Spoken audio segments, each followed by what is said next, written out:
This program features live coverage of an African safari and may include animal kills and carcasses. Viewer discretion is advised.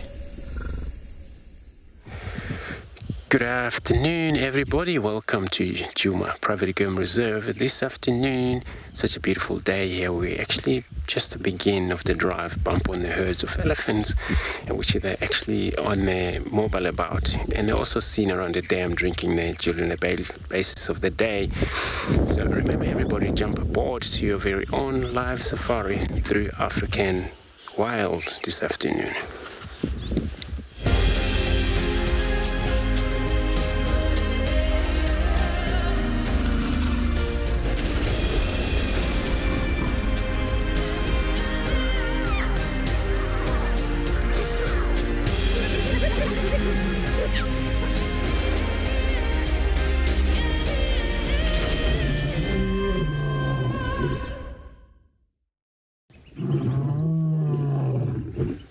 Good afternoon, everybody. Once again, welcome to Djuma Private Game Reserve here.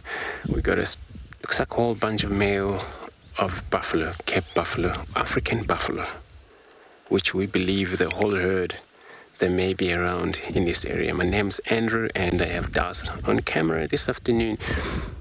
We got a buffalo for everybody, and it looks like this is actually pretty much end of the herd as they're moving through. Remember, the male's always right far on the end as the rest of the other group have moved through this wood. But we're going to keep up with them. Remember, everybody, we'll be coming to you live from various locations this afternoon. We would love to hear from you all these questions and comments that you always send to us. And you can, again, send them using hashtag WildEarth on Twitter and also at FC. If you are age of 18 years old, you can still pop us an email on kidsquestions@wildearth.tv, as well as you can go on a WildEarth website and head over to the live safari page and you can submit your question there. This is when you register or sign in there, then you can participate with us. We would love to hear from you, everybody. So my plan, it was coming in this area. It was not an aim for me to find the buffalo. It happens they were around. But they're good to look at that because we had actually tracks of the bride of a lion this morning. Chris had followed them up and was no success there. So I'm going to be working in this area. Perhaps later on they will be behind this herd of buffalo, the lions. And then Chris is going to be checking on the west, perhaps the leopard mating couple that we bumped on them this morning. We were so lucky that. And all the dogs out there. JP would also be mobile about for a walk for everybody. Ngala Ron, he will be also participating on a drive.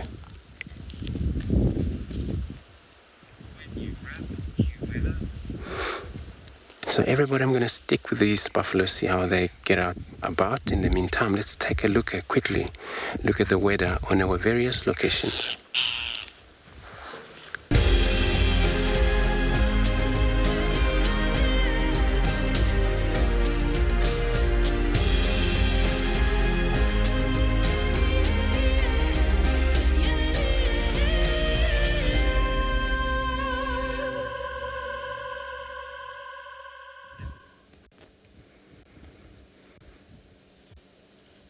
Good afternoon, everybody. Our plan today was to literally just drive around and bring in a bit of variety today, and we managed to bump into this herd of elephants along the drainage just in front of camp. My name is Chris, and you're going to be joining me live on a safari today, this afternoon, where we're hoping to build on the amazing morning we had this morning.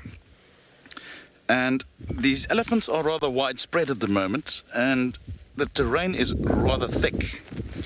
So we will stay with them for a bit. It is quite a large group, yet again with quite a number of babies, and I know the babies are always a hit. And we'll probably just eventually move a bit forward. They're just behind the bush there, the big old mama, feeding on what appears to be an apple leaf tree.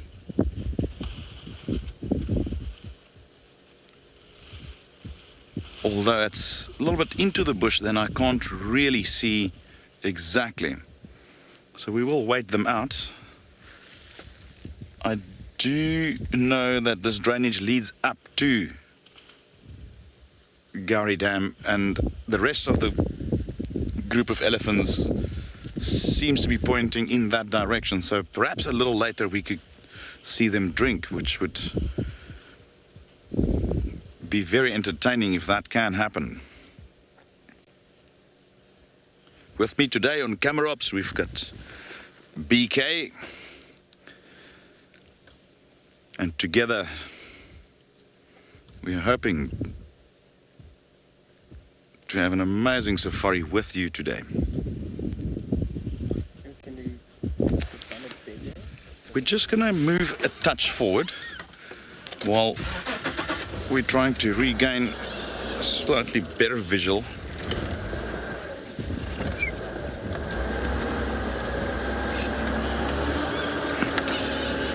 While we reposition, we're going to go over to JP at Pridelands.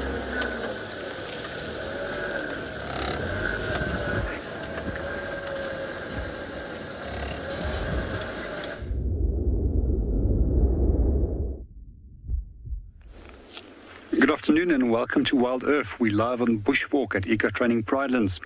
At the moment we're at Leopard Dam looking at some Egyptian geese in the distance, and we're waiting for the wind to drop a little bit before we start our walk. So my name is JP LaRue, and behind the camera we've got Gerrit.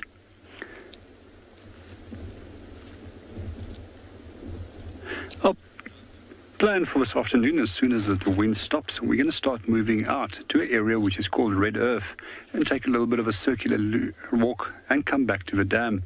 Hopefully a little bit later in the afternoon some of the animals might come down and come and have a drink. Seeing that it's an incredibly dry and windy day, I'm sure they're going to develop a thirst at some point. Just coming back onto the Egyptian geese, for those of you that have been following them over the last few weeks, there's still a total of 8 of them. And they're still frequented by a small little grebe that has become friends of them. It seems the little grebe is always swimming in front or just behind them, waiting for them to create some disturbance and then catching the frogs that has been disturbed as the geese are swimming. So for those who have joined us for the first time, the name Egyptian geese actually is derived from the first settlers that arrived over here. It's not a true geese either, it's actually a duck. But because of the sheer size of this bird, it was incorrectly named as a geese.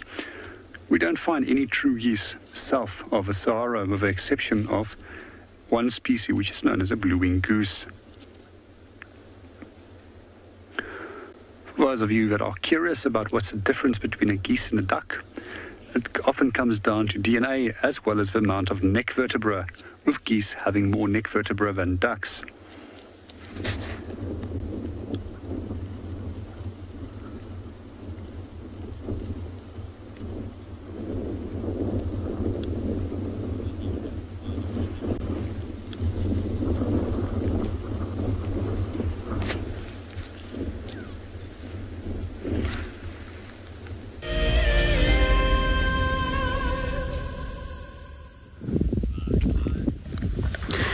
So we're still sitting here, and then this is pretty much the end of the herd.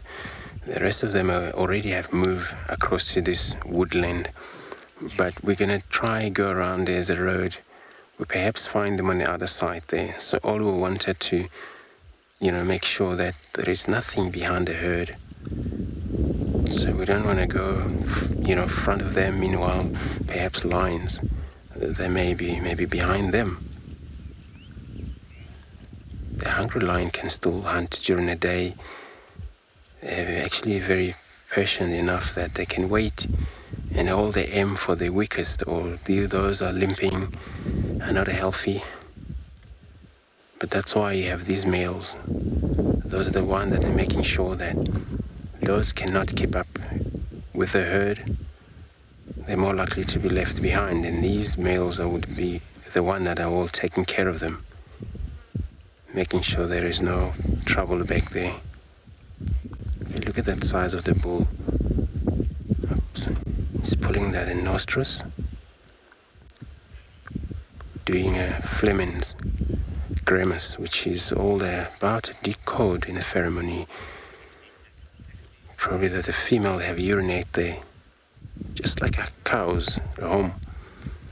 They would have found out their status on the females by sniffing on their urinating, and then urination they will suck this air into this Jacobian organ sense. That is how they left these top palate up, and they're able to decode any of this information that is left by that female.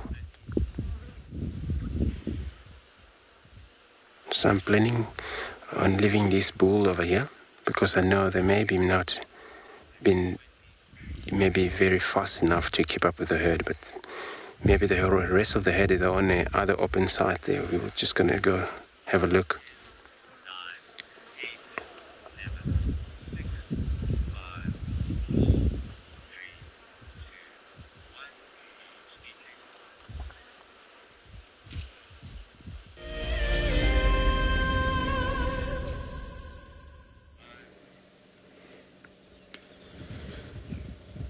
When I met the old man a couple of days ago, I was very excited, and now he can't seem to be leaving me alone. We are still with that herd of elephants, and as we drove down into the drainage to reposition, we spotted him to our left. And it's very likely that it is the same elephants that have chased him away from that waterhole where we found him this morning. Now, there's still elephants right above us on the embankment, and he's now just trying to get away from them.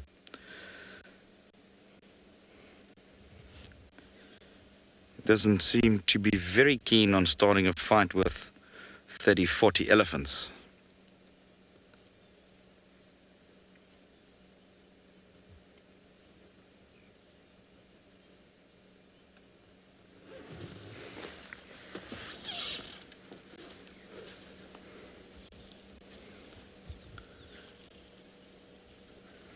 And as we know, elephants and lions are like oil and water. They don't really mix very well.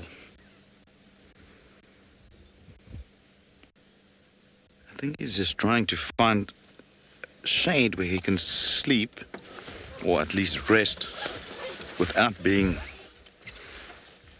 hampered by the elephants. And they are all around us. These elephants are literally all around us, quite widespread, and they don't seem to know that he's here at this moment.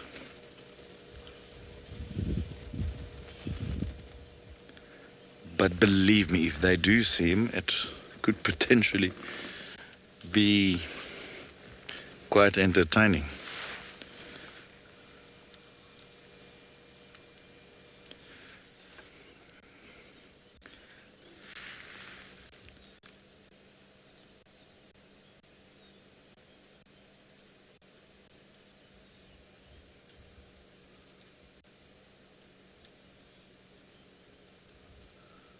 You can see from the flapping of the ears, it is definitely a lot warmer than it was this morning.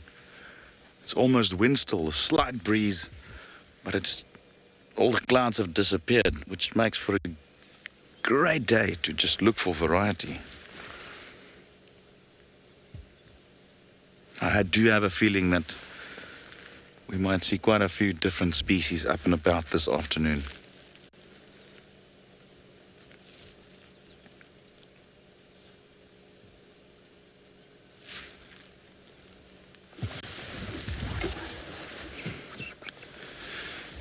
I still see Darkmane up on the embankment,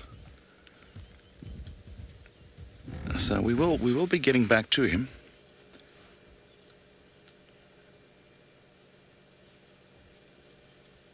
In a couple of minutes. We just want to figure out what the elephants are up to.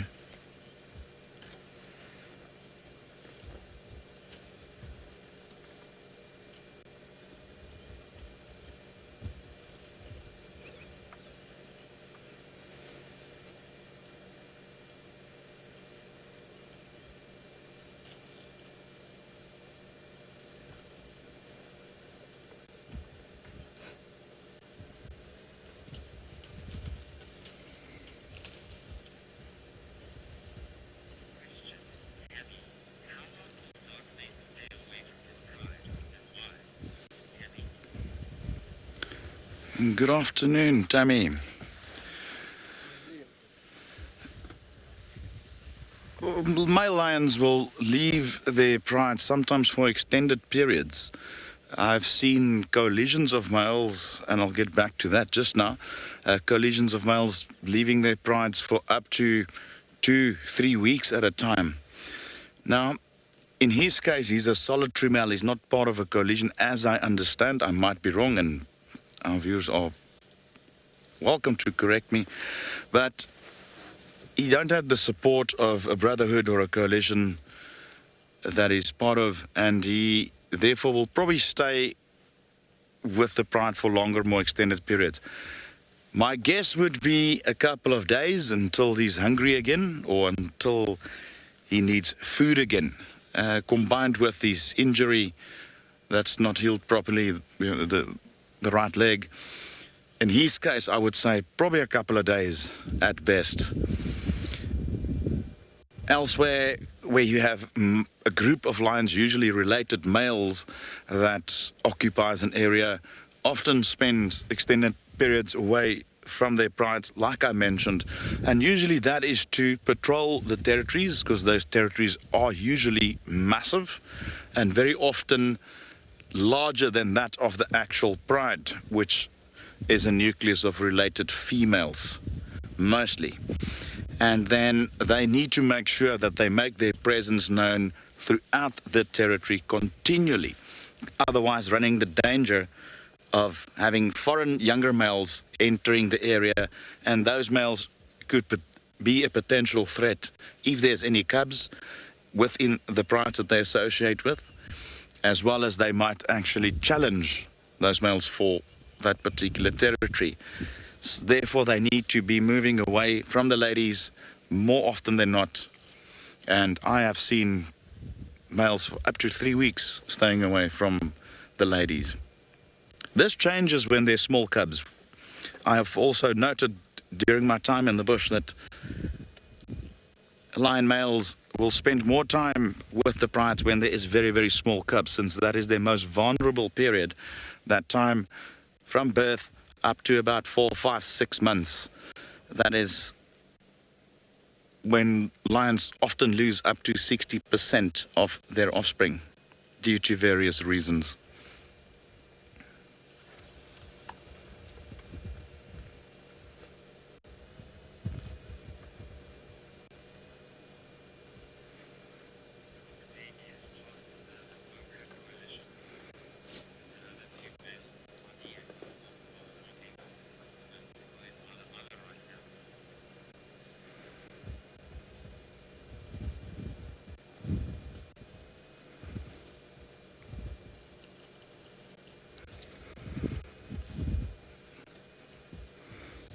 That gives some great clarity on that I received, that our viewers will then know that they're part of the Avoca Coalition. And as far as I now know, they don't spend much time together, and they have not been seen here for some time.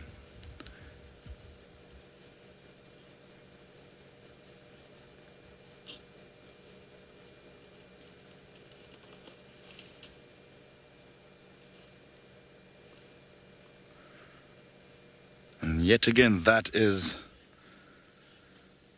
one of the key aspects of being a guide for me personally, is just to keep on learning and learn from other people as well. As much as we as guides are environmental educators in a way, it is imperative that a guide also employs a bit of humbleness and willingness to learn from others, and that is another driving factor for me as a professional in this field.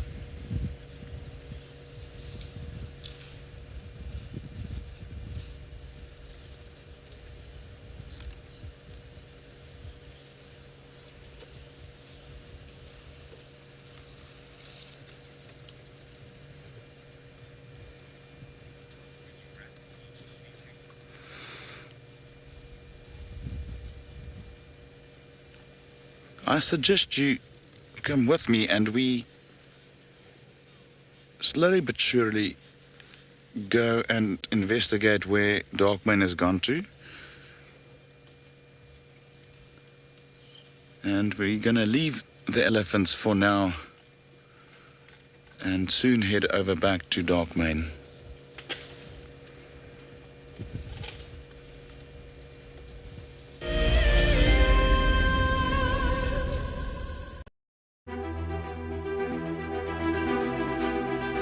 My name is Nomfundo Ndlovu and I'm the Senior Project Manager for the WISA Schools and Youth Unit.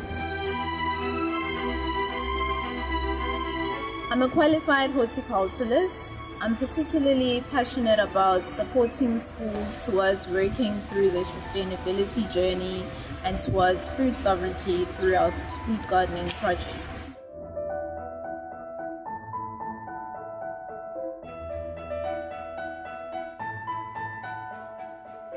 A typical day in my work involves me overseeing our national projects and creating an enabling environment for schools to thrive and succeed in working towards self-reliance and sustainability, and really ensuring that no school gets left behind.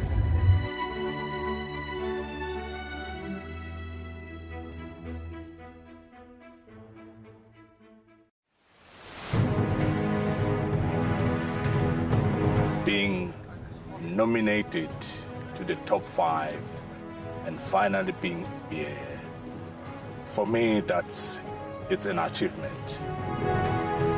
Tracks, I believe I did quite well, and the walk, and sometimes you often drag their feet forward. The storytelling as well. So yeah, I think that's where I see my strongest point. And then that was the opportunity of the scraping. I say the bedding and the call, definitely for me it was quite a big challenge. Guiding is not all about the award that we have had, but sharing the experience and continue to do what we have passion and love.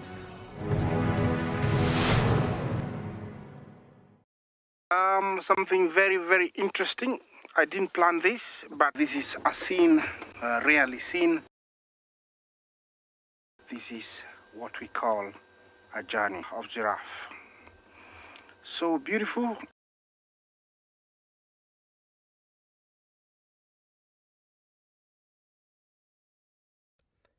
Tune into WildEarth every single day. It's in your nature.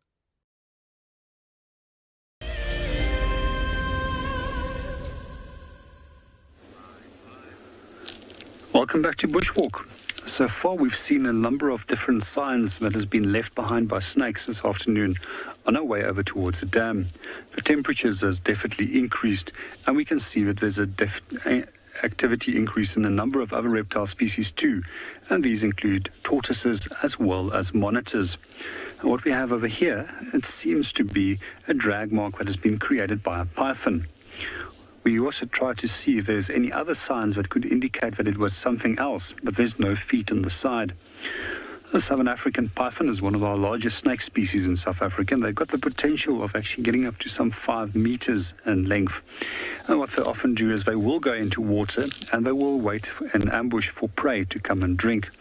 I also find pythons incredibly fascinating is that they can strike in total darkness, as that they've got heat-sensitive pits at the lower part of their base of their mouth, which can create an infrared image.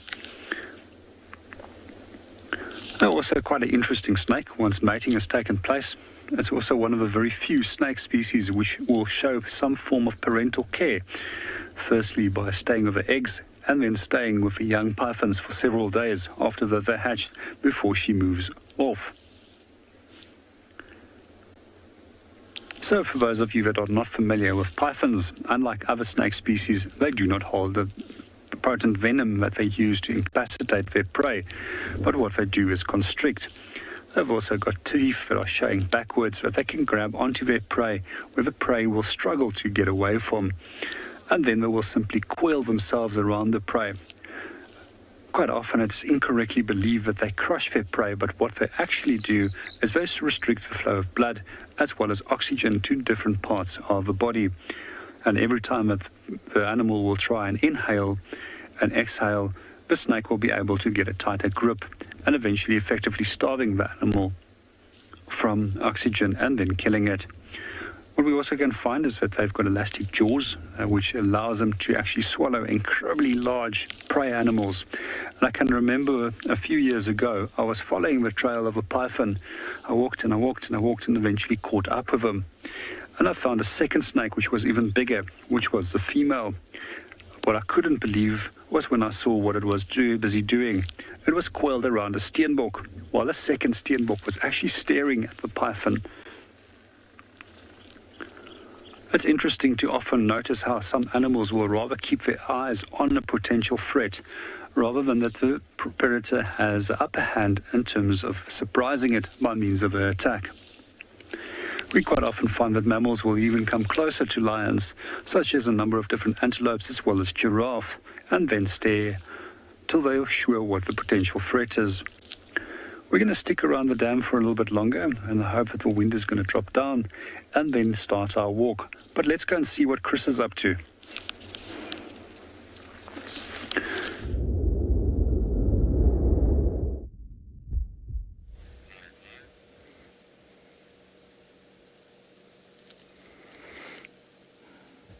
He is also keeping an eye on the elephants, for very much the same reason that prey normally would do, like JP just mentioned.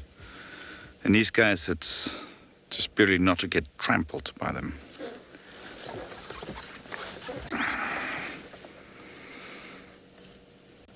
Just gonna silently watch him walk past us.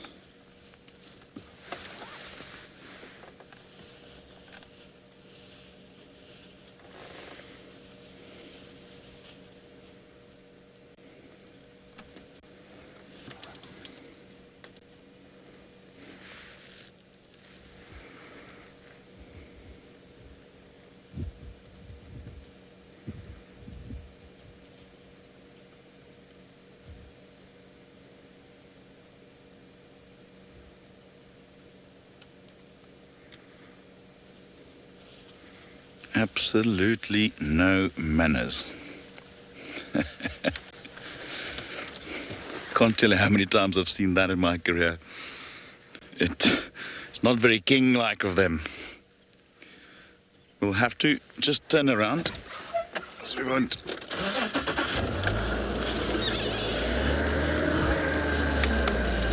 BK is looking to the rear so I can't see him. There we go.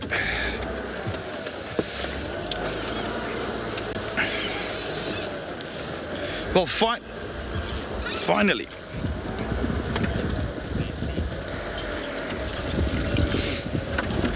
Hi, John. Yes, indeed.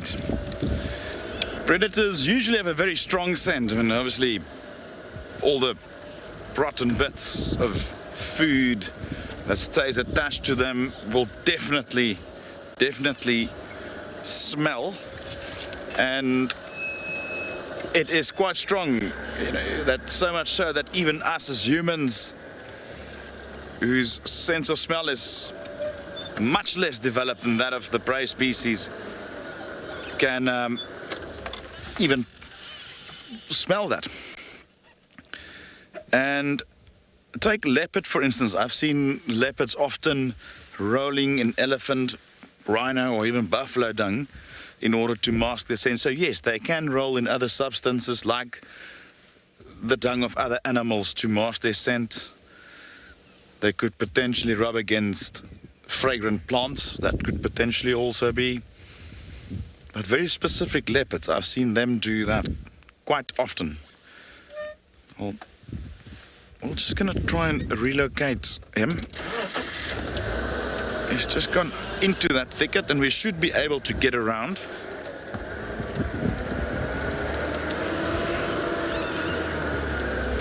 It's just nice to see him moving.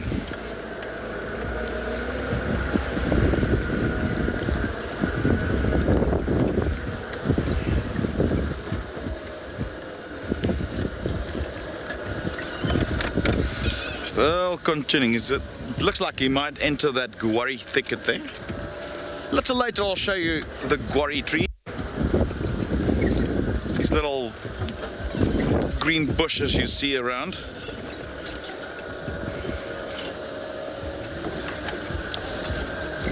And I just want to find a little spot through here. Let's just stay here for now and see. He's pointing straight towards the dam, yeah.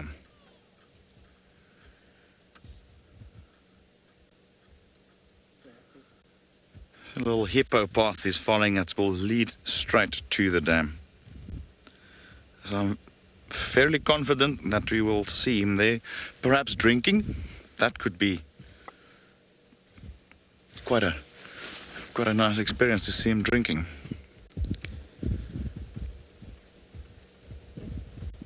We'll just have to remember those trees and we can go around and we will be able to hopefully meet up with him again.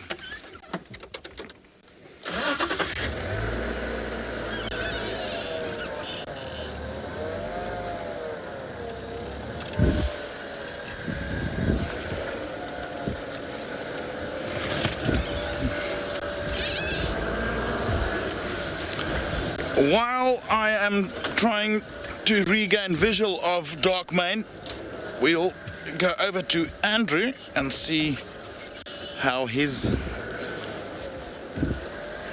afternoon is unfolding.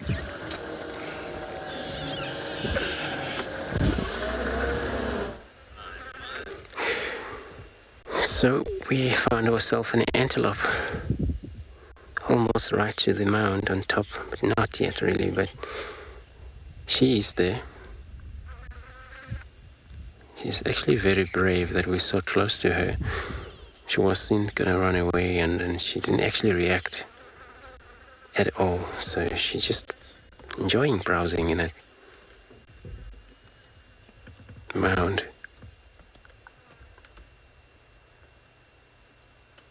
But it's also that they also gain access point as a lookout view when they're up in his mound. These mounds helps a lot of animals, from the antelope species to the cats when they hunt. When they're up there, they can see enough around them, which is what now these antelope is doing. So it looks like it's only by itself now. I don't see any, but they're meant to be in a group, especially females that do form small group of up to possible 10 in that group.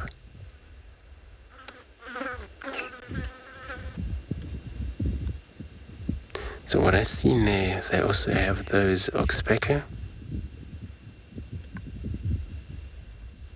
These oxpecker sometimes not only feeding on the animal, but they can also warn the animal if there's any approach, such as cats.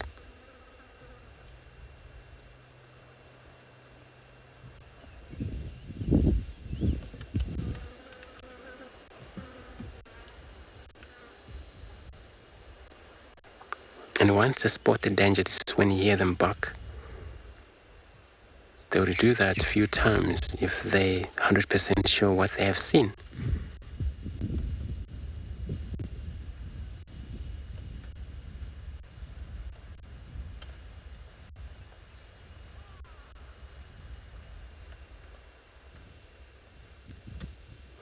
And you really will love to see the male. Male is such a gorgeous with these spiral horn, and then all about 3 twin twist on that horn almost the fully grown male, and then it just looks amazing. But they don't always associate with the females. They're all sometimes separated, and they've had a kind of bachelor group or mixed up herd of only males and not territorial.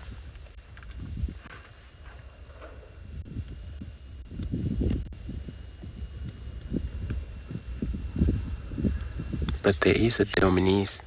Even though you come across 7 bulls together there, it's always the biggest one or the one who would actually be stronger than them all. And that is only one when it comes to the access to the girls, the females. Now there's another one I was wondering. So there are a few of them here.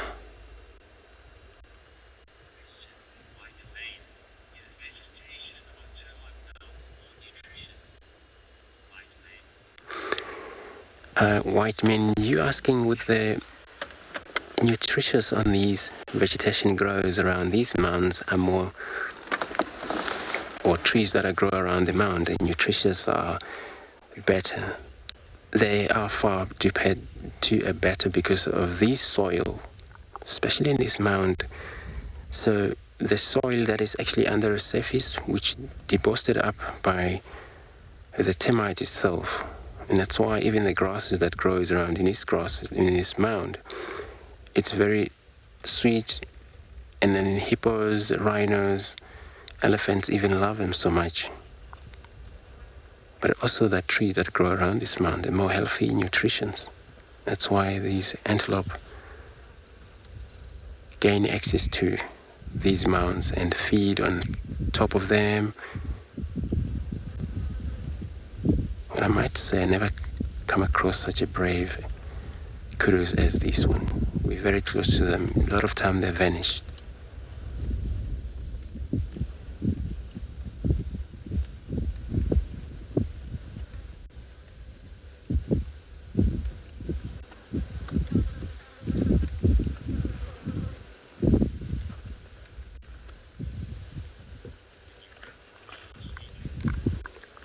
So everybody, I'm going to stay cool here and see how this could disappear around in the meantime.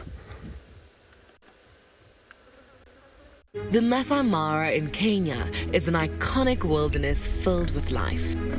Its inspirational beauty has captivated our hearts on WildEarth for many years. While this season of the world's greatest migration has been missed, WildEarth is preparing a spectacular comeback in 2022.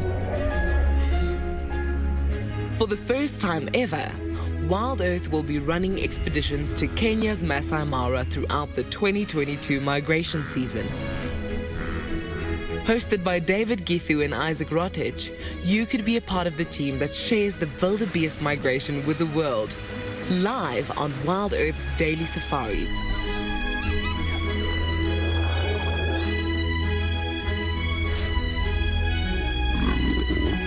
If you're interested, then head over to our website to find out more.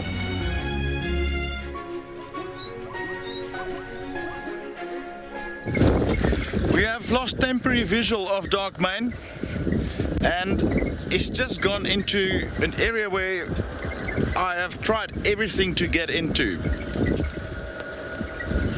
He is definitely on the way to the water, so our plan now is to go around and just stop on the dam wall and just glass the area with our binoculars, and you can come and join me, help me find him, and then should he be in an area where we cannot access anymore, he will be around at some stage. We will see him again, and we will then continue this live safari afternoon.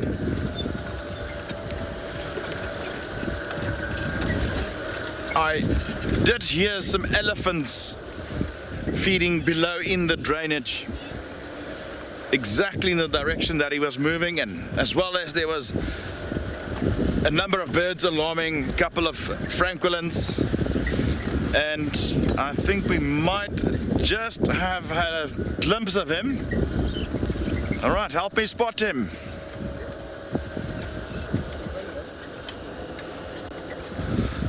goodness.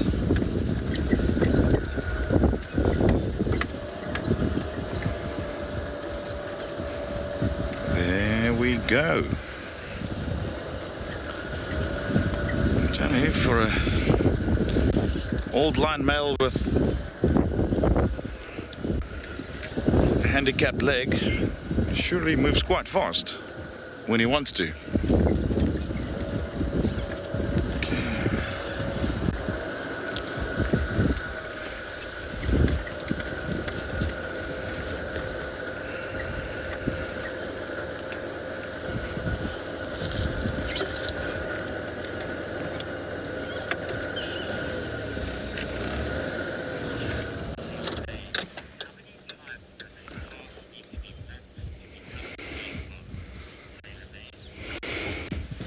Hi, tailor-made. It's a very broad question.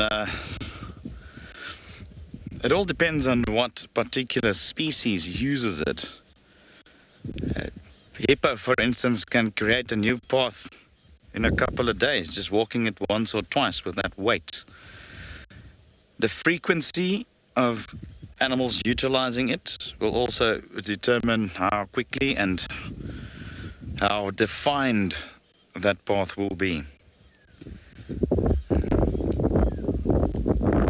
Also, the closer you get to water sources, the more pronounced these pathways and the more clear and defined they will be. But I guess it all depends on the type of animal. I come from a cattle farming background, and I can recall when I was young on the cattle ranch, my dad would move them from one area to another as the seasons change, and also close down some water holes to facilitate that and open up others. And within 2 or 3 days there would be a very clearly defined pathways leading to the water, especially in close proximity to the water holes. And I think it's no different out here. Again, it all depends on which animals create it, how many different species, and how frequently they traverse those pathways.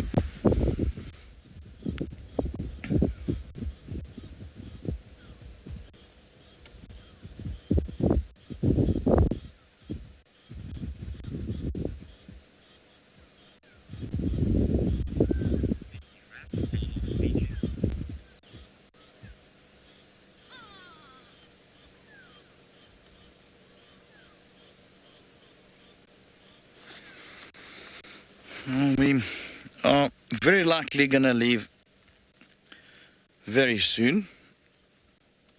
We've had a very good view of him. We'll just stay a couple of minutes. I suspect he's very likely to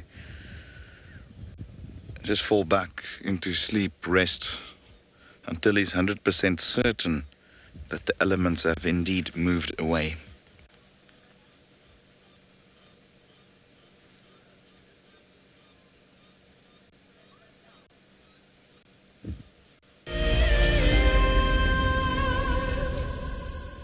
Welcome back to Bushwalk. We've been following the tracks of an elephant for quite a while now. So what we've noticed is that the tracks on the footpath itself is very clear and the edge is very sharp, which would indicate it's fresh. However, the moment that the tracks actually came onto the road is fairly exposed to wind, but tracks look much older. Some of the other things that we've also noticed over the track of the elephant is the tracks of Impala, as well as tree squirrels that has actually moved over the elephant's track, which suggests this has happened quite a while ago already. We also heard distant breaking of branches, which we would like to go and follow up on and see if we can do a safe approach on these animals. So when we are looking at the track of the elephant, we find that the front foot is fairly rounded. However, we won't be able to see it clearly on this area. And the hind foot is slightly oblong. And we see that the hind foot almost like pear-shaped tapers towards the front. We also quite often look at how the sand has been flicked forward. And both the tapering as well as the direction of soil that's been flicked up by the foot would indicate the direction of which the animal is moving. Some of the things I normally find particularly interesting about these little crack patterns, which is still remaining over here underneath the footprint of the elephant, is that each of these are unique to every elephant, and just like a fingerprint, can be used to identify a specific individual. So if you do walk quite often in an area and you are familiar with individuals in the group, especially when you are trailing lone bulls, you become familiar with the track pattern and you know precisely which individual you are following simply by just looking at the footprint. Some of the other stuff that we normally look at when we are following an animal such as the elephant is the dribbling of urine, especially when it's a single bull that can potentially be in must, as these animals can hold a potential threat for us, as they can be incredibly unpredictable, because at this stage, their testosterone levels are up to 6 times higher than the norm.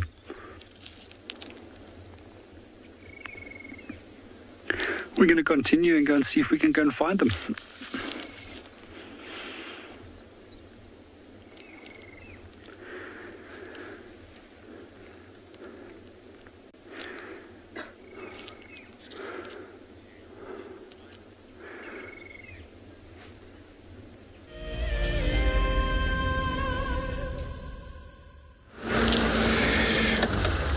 So everybody, we're still on a bumble, so we're actually hoping to find anything this time of the day before too much late. But we got a very much interesting, when we look in this regrowth of that tree over there, and so interesting because this is actually the burnt section.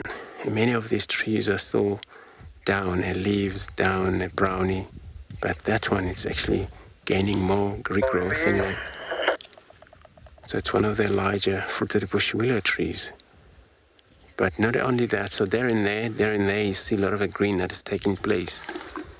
Some trees would do quite a lot of these because of the only moisture. Some of them, they would only need a wet from the ground, so that's how they can continue, carry on growing again.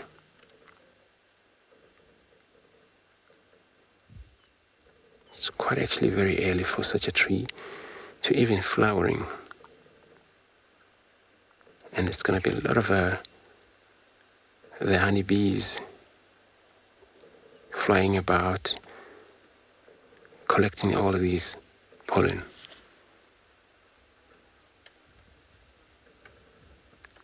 You're also sometimes seeing this kind of bees that are all there.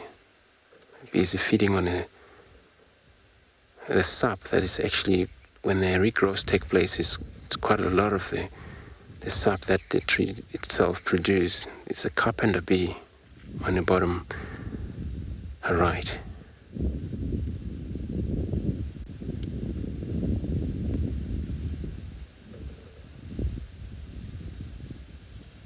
We know quite a lot of these carpenter bee. They do quite a damage on the dry wood, especially timber wood.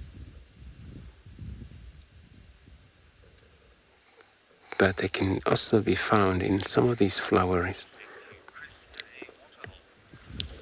So I'm going to carry on in this beautiful day. In the meantime, let's go across to Chris, where he's still on a watering hole.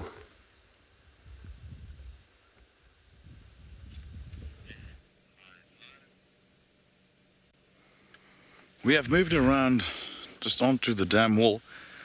Darkmane was heading towards, he got up and he headed towards the water, and we lost visual of him and opted rather to move around and see if he emerges. And it looks like some of the elephants are still at the waterhole, or perhaps the first ones to arrive. It is part of a larger herd that's spread out in the area.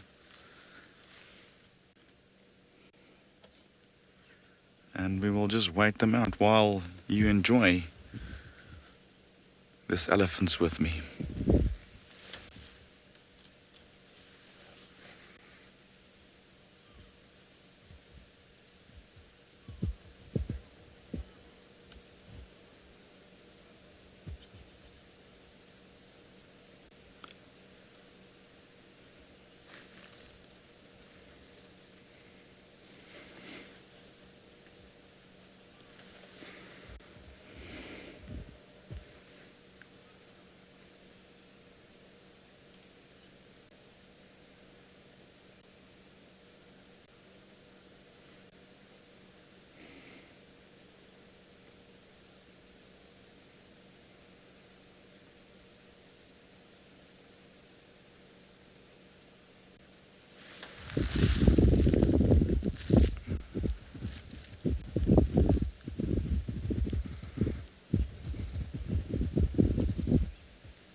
Good afternoon, Ninja.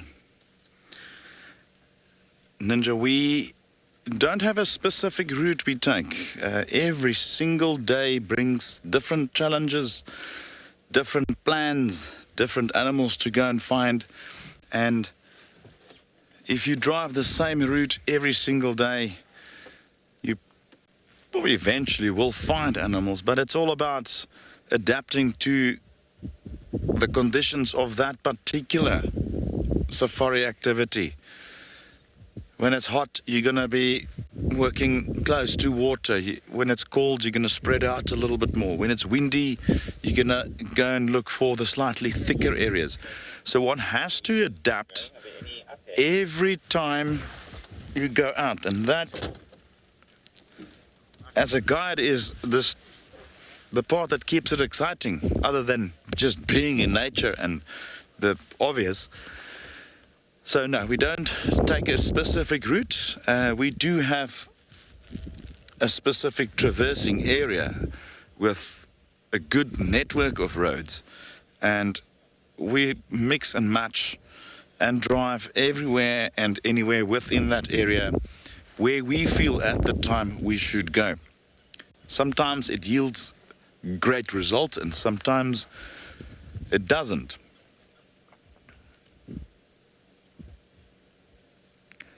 But we have seen that certain creatures do have certain areas they prefer, certain favorite spots, and that often limits you or narrows the area rather where you need to go and look.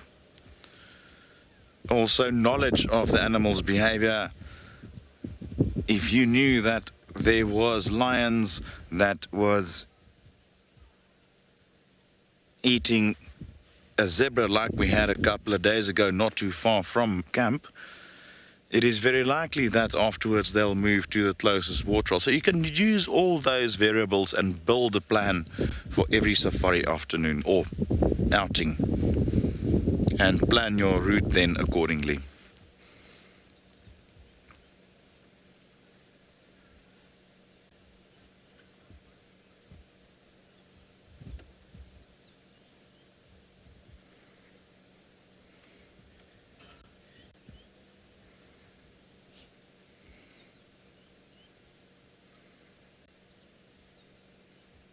A day like today, nice warm afternoon.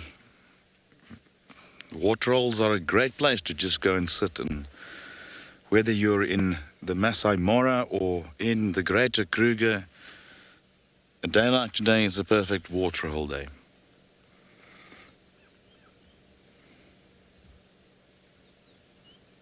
And that's exactly what we will be doing once we move off from this particular waterhole, and we'll be moving from waterhole to waterhole. And if there's signs of activity, we will then definitely remain there. In the meantime, we'll head back to Andrew while we sit here for a few more moments before heading off to the next waterhole.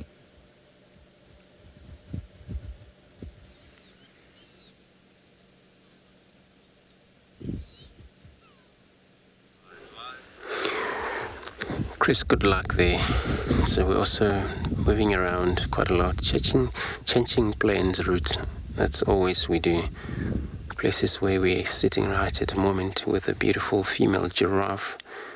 You can see these are oxpeckers. They always follow giraffe. So there's only one female giraffe that we can see at the moment. It happens there is more. But sometimes they can be isolated. Sometimes one female by herself, one male by himself.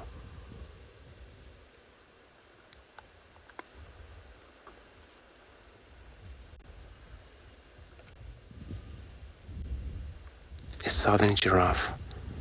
So they're the tallest animal. For them, sitting but looking around, even though sometimes they separate from one another, there is a way of finding one another, visual communications. See friend from far away, from the far side, and that's what makes them succeed, and also hooking up with their friends again.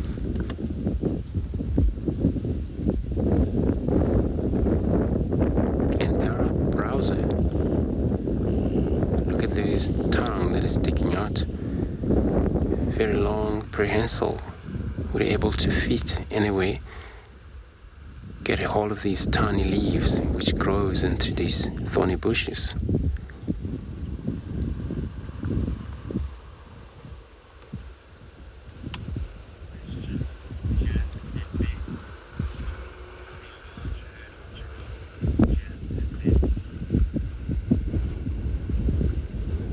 Chats and bats. So you're asking what do we call a group of giraffes? So there is a two name which, depending on what they're up to, usually journey of giraffe, you would call them, but this is when they're also mobile. There's a tower also of giraffe, we call them. This is also more likely when they are all static. We call them a tower of giraffe or journey. Those two names are very popular on giraffe.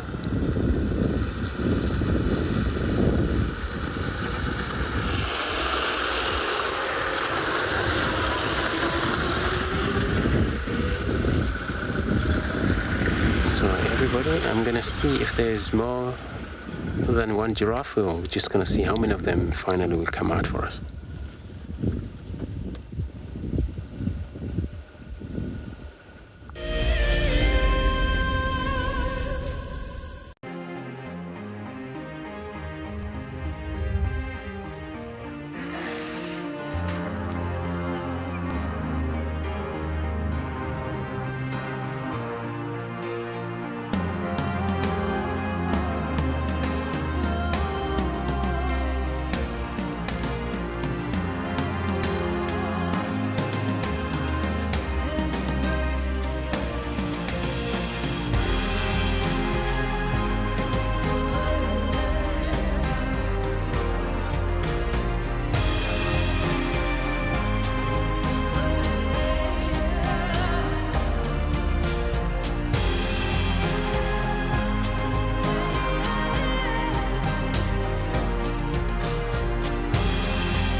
Scrap here collected a dry grass, put it next to the water hole as the hippo walks down during the warm of the day to drink the water. When the hippo arrives, he saw quite a very nice grass, an area not to resist to rest. And when the hippo went down to drink the water, and when he finished the water, he just lied down on the grass. And then, that was the opportunity of the scrappy. You know what? Today is my day to pay the revenge.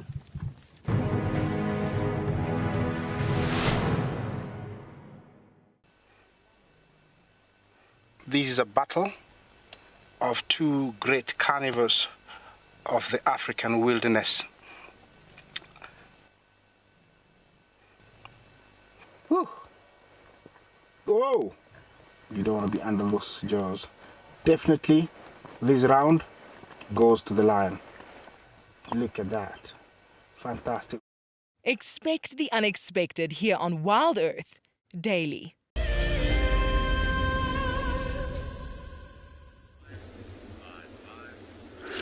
Welcome back on Bushwalk. We're busy following some elephants at the moment. And right over here we've got the front foot, which is a round foot that we can see over here. And then the hind foot directly in front of it, which is slightly more oblong. And we were trying to age the tracks. Some of the tracks looked really fresh, while some of the tracks looked much older. Especially the tracks that were in the exposed areas. And being an incredibly windy day, the tracks was very rapidly aged by means of wind and the sand that is blowing onto these tracks. We can also see that there's some birds that have walked over the track of these elephants. At the moment, we suspect that it's two bulls, as it's equal-sized tracks. One of them came from my left, and the other one came from the right. And they converged right over here on this little footpath. We continued following them down towards the water, where they had a drink and had a small little mud bath, which we're just going to point out to you. Here we can still see the tracks.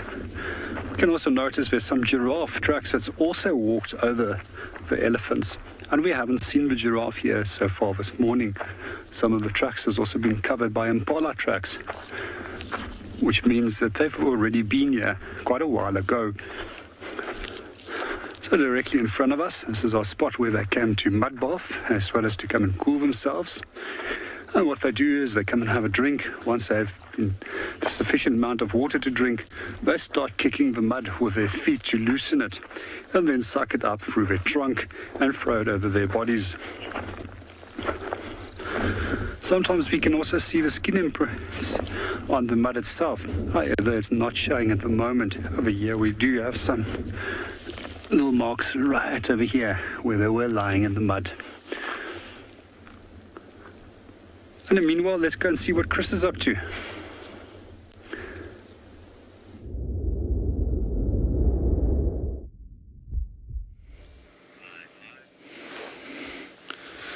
Well, elephants in the mud sounds like fun. And we promised variety. We're still here at Gary Dam, and we have our own elephants that are in the mud at the moment.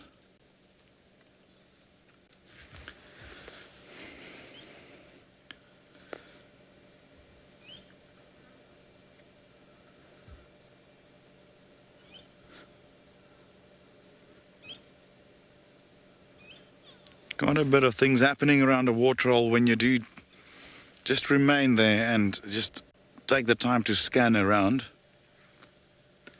And while we were watching these elephants, I took my binoculars and I literally just scanned all the bushes below. And I found a little surprise that was basking in the sun as well.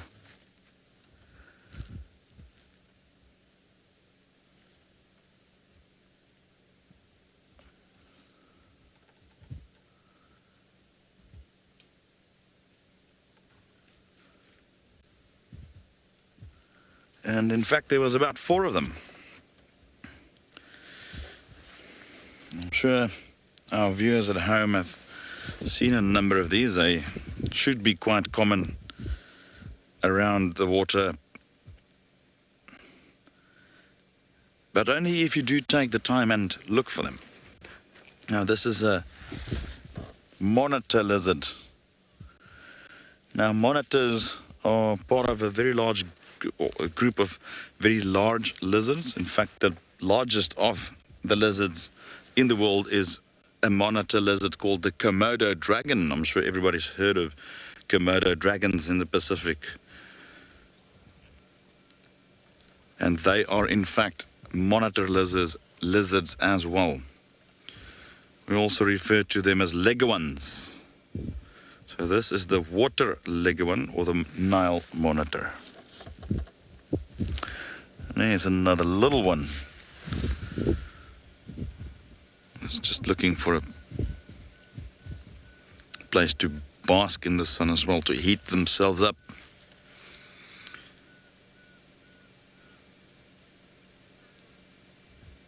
And they are essentially cold-blooded creatures, being reptiles, who can't metabolize or create their own body heat internally. They have to regulate their body temperatures using environment.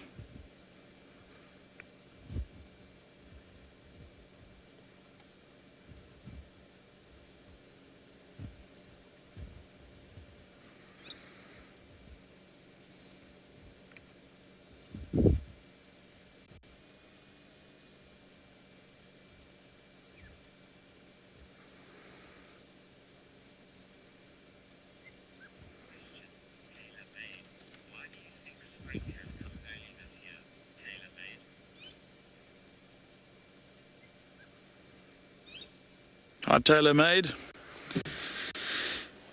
It's not actually that early. Our spring normally starts roughly towards the end of August, although officially on the calendar the 1st of September is normally our so-called spring day, and it alternates from year to year. Some years we'll see winter extending its grip on us well into September when some cold fronts move over the country. And in some years, even in mid-August, we start to see these cold front seas. And there is a lot of change in seasons that I've witnessed myself, and whether those are just short-term fluctuations, I don't know. And whether it's just part of a cycle, it could also very well be.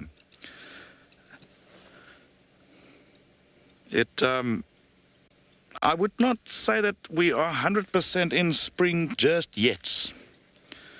We know that there is a cold front that could potentially be bringing some cool weather in the next, I would say, probably the next 5 or so days. Whether it will have an effect on us this far north in the country remains to be seen. But normally I would say the end of August we start to see some of the trees flowering, and they are very much on time. But what we have seen is warm and hot temperatures last week that is atypical of this time of year. And I am not sure what causes that, whether, again, if it's just a short-term anomaly or whether it's part of weather patterns that are changing. I think only time will tell when one can gather more information.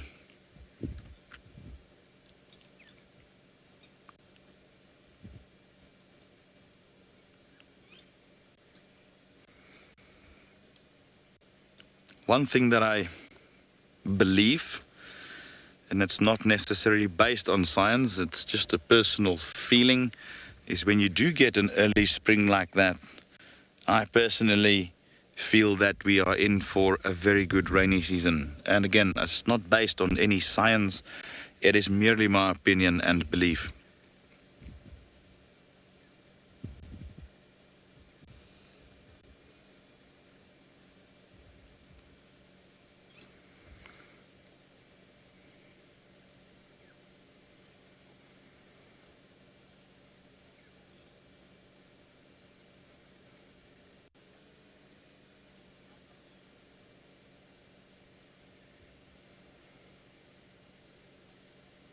When you spend a couple of decades in the same place,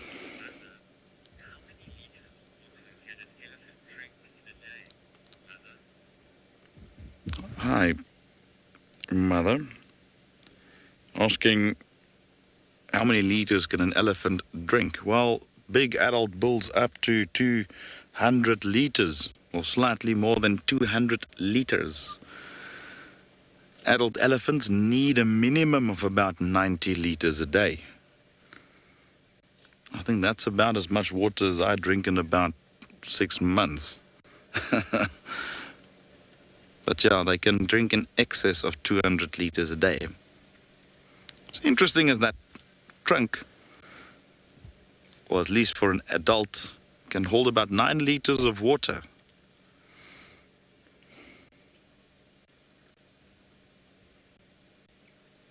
when they suck it up and eventually blow it back into the mouth to swallow it. I was going to say before the question, it's interesting how if you spend long enough in a particular area, I'm talking about really a couple of years, probably close to 2 decades, you start to understand weather patterns to a certain degree, and you can almost predict when it's about to rain and when it's going to rain next week. But what I have witnessed in the last 4 or 5 years, definitely seasons being very, I can almost put it like out of sync.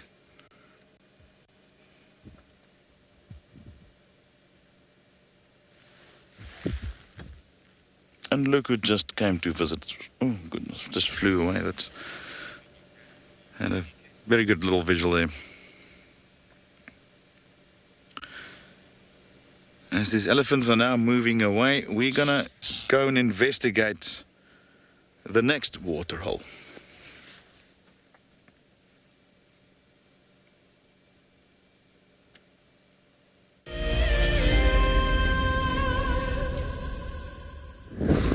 So we got ourselves also another herd of elephant. It's been actually quite a different herd of elephants around here. This is probably a third herd that we've seen today. But this is in Chitwa, so we just missed them drinking there. Now they're making their way out and they're heading east at the moment. So they perhaps spend a lot of time in a waterhole.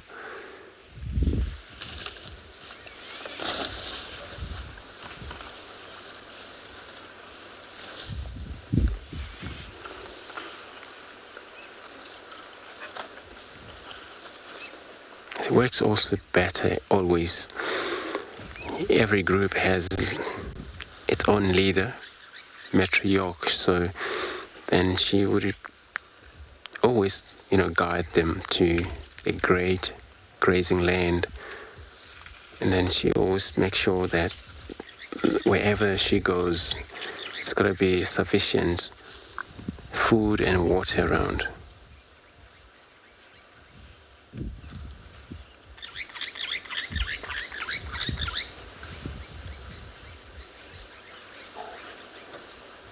I can't just believe they just walk right past us, and they're very silent animals.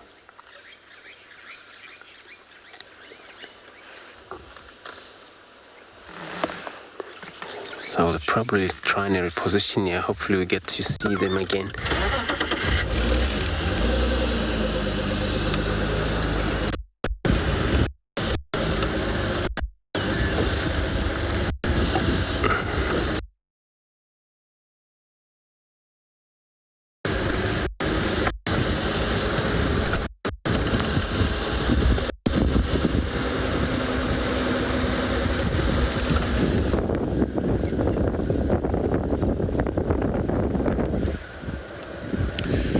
Decided to move on. We're going to go to the next waterhole. The one that we utilized just now was quite productive.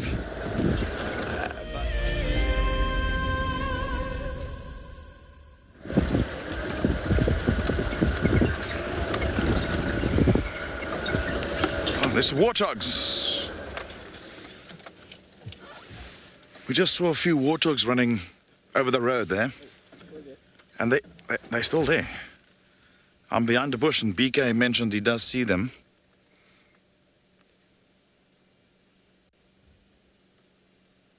They normally do not stand still for long. They are so common all over Africa, and yet just to get them to stand still is such a mission. Anyway. Very entertaining little things, and that looked like a small younger group, possibly piglets that quite recently left their mother when they turned into sub-adults, because they all looked very much at the same age, and I counted 3 of them. Now we have a question for our viewers. if anybody can tell me what is the collective noun for pigs, warthogs, boars, wild boars, pigs in general. Remember to send your question to us on Twitter, #WildEarth, or @FG on YouTube, or leave a comment on our live website. So the question is, what is the collective noun for a group of pigs, warthogs included?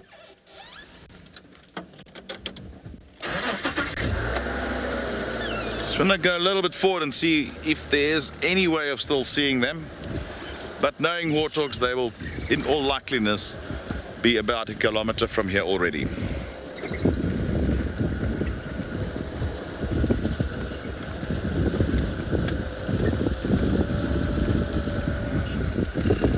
It's an Impala.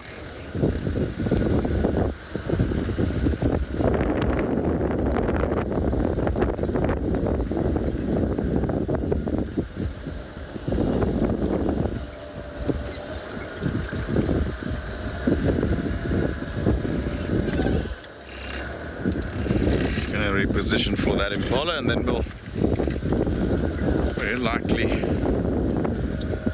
All right.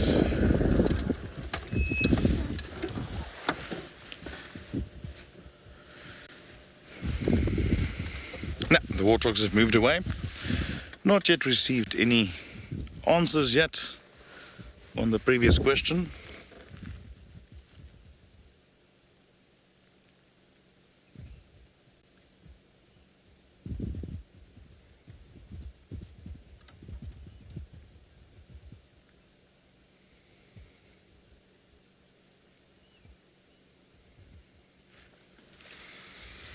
How often do we just drive past these and just ignore them? I mean, just because they are so abundant, it doesn't mean that they're less important or less entertaining.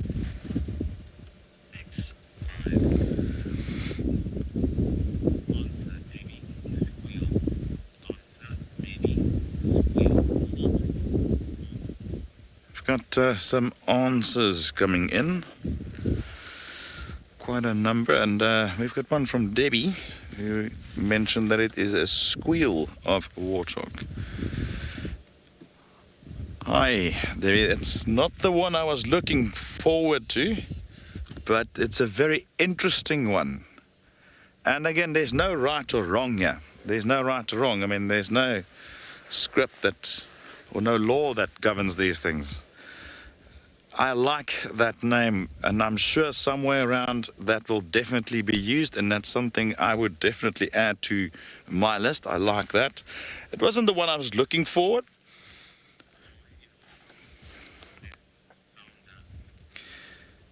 And we've got another couple of answers. Joy from Hong Kong, who mentions that it is a sounder of warthogs. And Joy, you are 100% correct. That is the one I was looking for. But I also have to give credit for Debbie's squeal of warthogs. It's the first time I've received that, and I like that very much.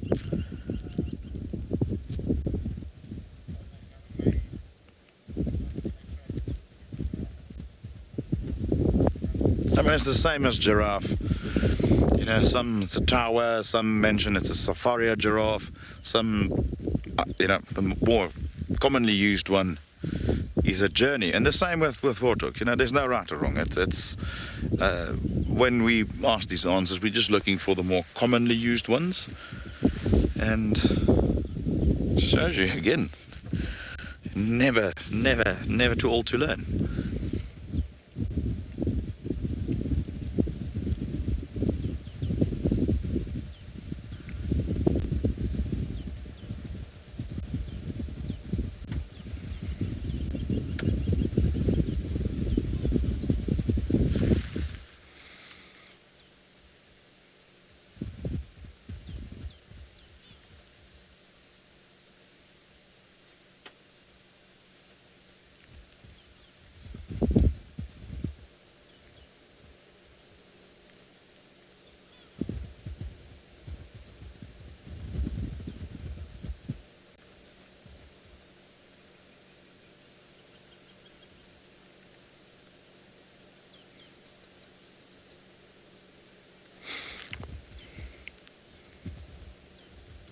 One of the most successful antelope in Africa, in my opinion. Found from here all the way through the savanna regions of Southern Africa, South Africa, Mozambique, Zimbabwe, Botswana, Namibia, Angola, Zambia, Tanzania, all the way up, I think even as far as Rwanda and beyond. Very widespread in the savanna regions of sub-Saharan Africa.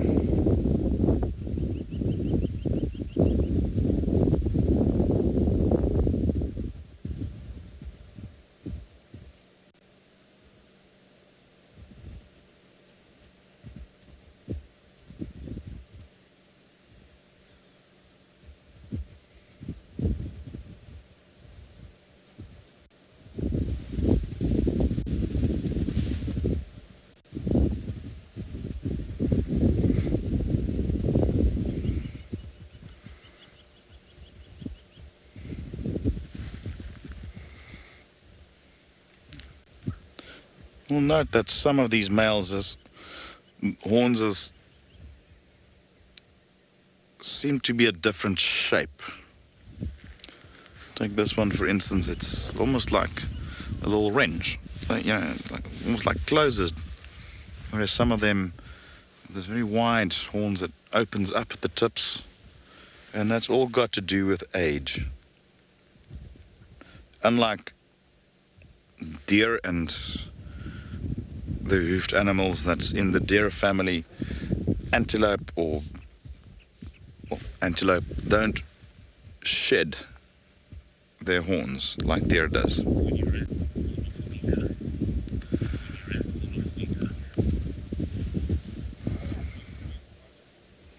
We're going to be moving on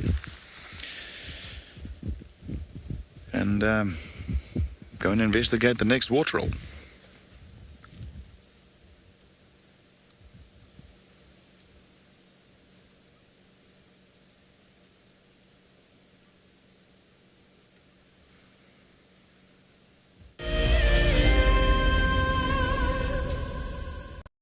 Every year in August, South Africa marks Women's Month.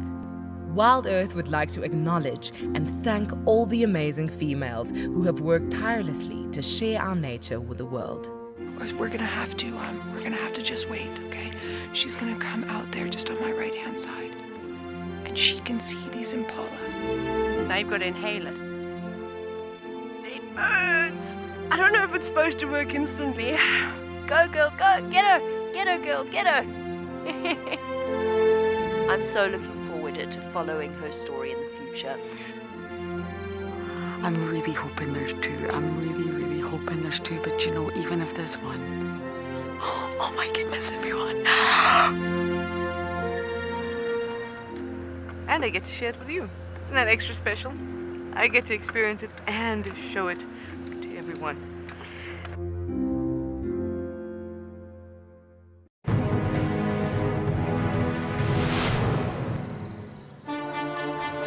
It's day one of the annual South African Guide of the Year competition, and our first foot into this competition this morning is all about tracks and signs. We're going to call you in one at a time. Just look at it, the information will be there. Our 5 guides have been tasked by the judges at figuring out who is what is who, and where they go in the bush. Either Franklin or guinea fowl, but because of the volume of other deposits in the area, we went with guinea fowl.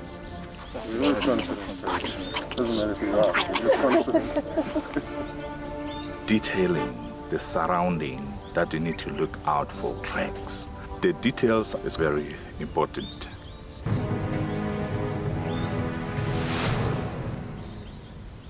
Looks like it's a very difficult climb because every time it tries to climb, the ground is breaking, so it slides down. But it's the only one. Look at that. That is the call of desperation with the cub. It's like, what are you doing, mommy? Oops! Oof! Expect the unexpected here on WildEarth daily.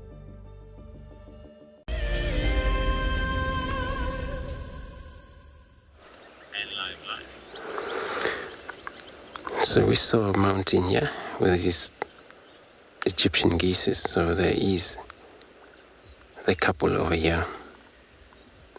They've been actually spending a lot of time in this dam.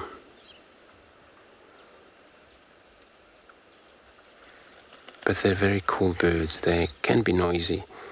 This is when there is a lot of arrival, the same species of the geese that they maybe arrive into this particular waterhole. They can be very noisy and they can defend. So both male and female, they can fight for their right of a dominance in this area. It's all about bathing there.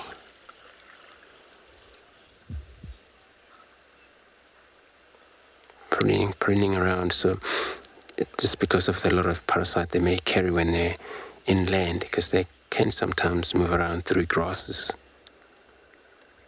And these ticks find access to their skin.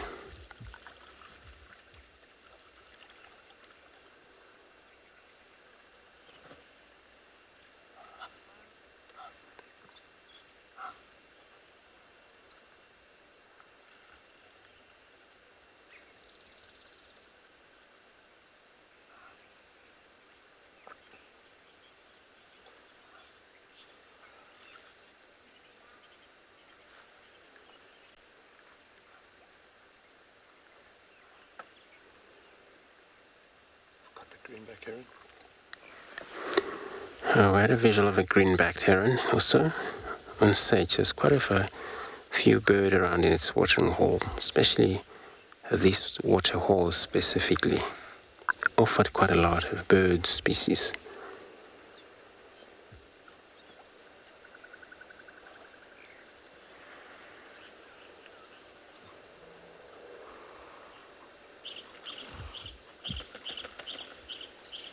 So now, green-backed heron, just like a normal heron, they would feed on frogs, fishes. As you can see how their beak, very sharp, ready to stab.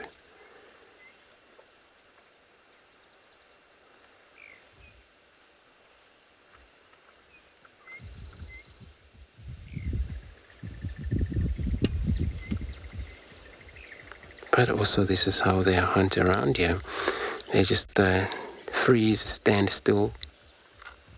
And many of all the frogs and fishes, they may not realize that there's somebody waiting for them.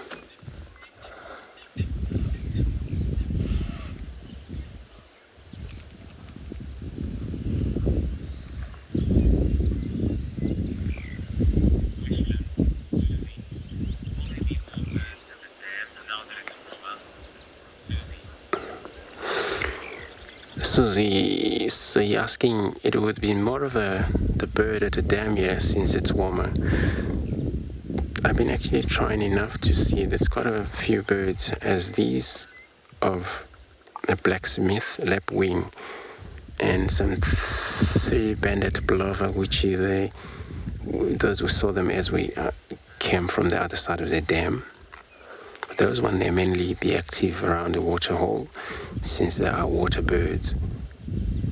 But of course, besides that guinea fowl that we saw them moving off, there was no many. You know what you mean? Sometimes you do find various birds in the watering hole. Those I would actually bath, some would drink in this daylight.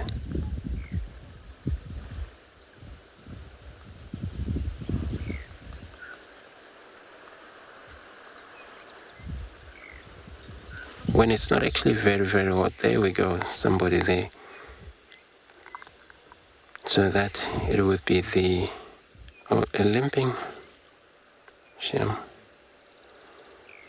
a water thickening. They used to call it dikop. All the name changed to a thickening. So why cause of the limp, perhaps survive through those mongoose, slender mongoose, perhaps flew into land into very rough places without realize, but more or less when they're flying, it's kind of happening so much that they flew into even the power line or whenever. It's a fence around here.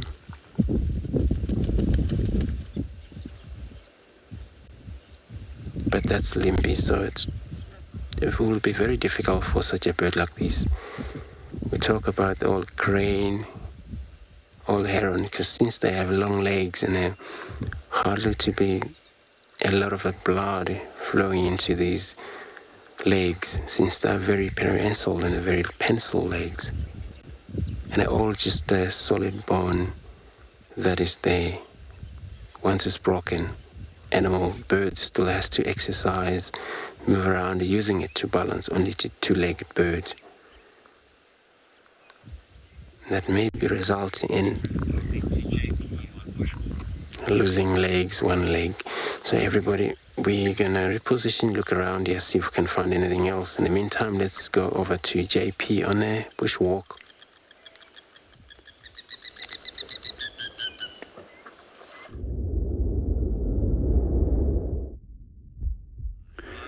Welcome back on Bushwalk. We're still on trail of our elephants. And what we had to do was change our direction and take a road which we could work around the elephants because the wind was not in our favor. So therefore we couldn't follow the physical track any longer. Standing on a little rocky outcrop now and just staring into the vegetation to see if I can find them. The things that I'm looking for was ears that might be flapping.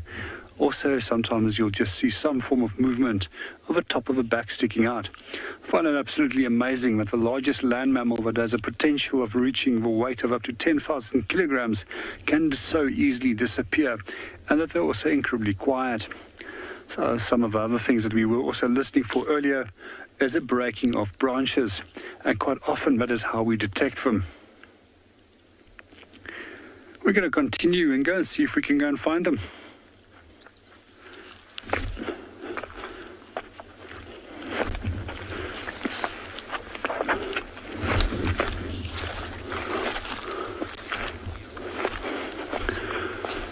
Good afternoon, Leo, and welcome to WildEarth. And to answer your question, is it scary to be on bushwalk? No, it's not. However, we are well trained and we've got many years of experience being out here in the bush.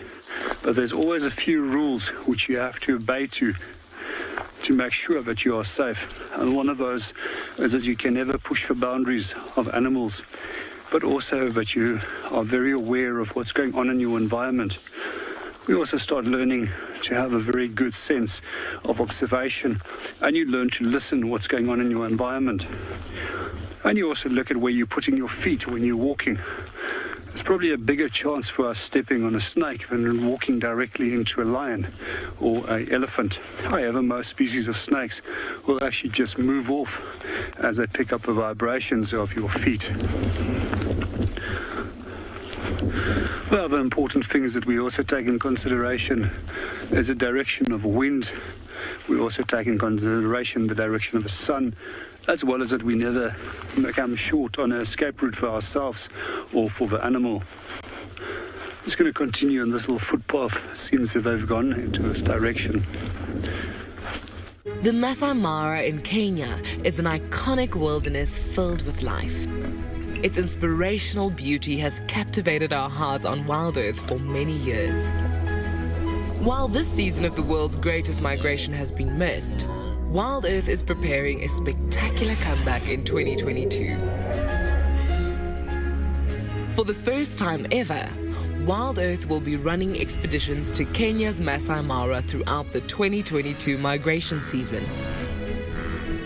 Hosted by David Githu and Isaac Rotich, you could be a part of the team that shares the wildebeest migration with the world, live on WildEarth's daily safaris.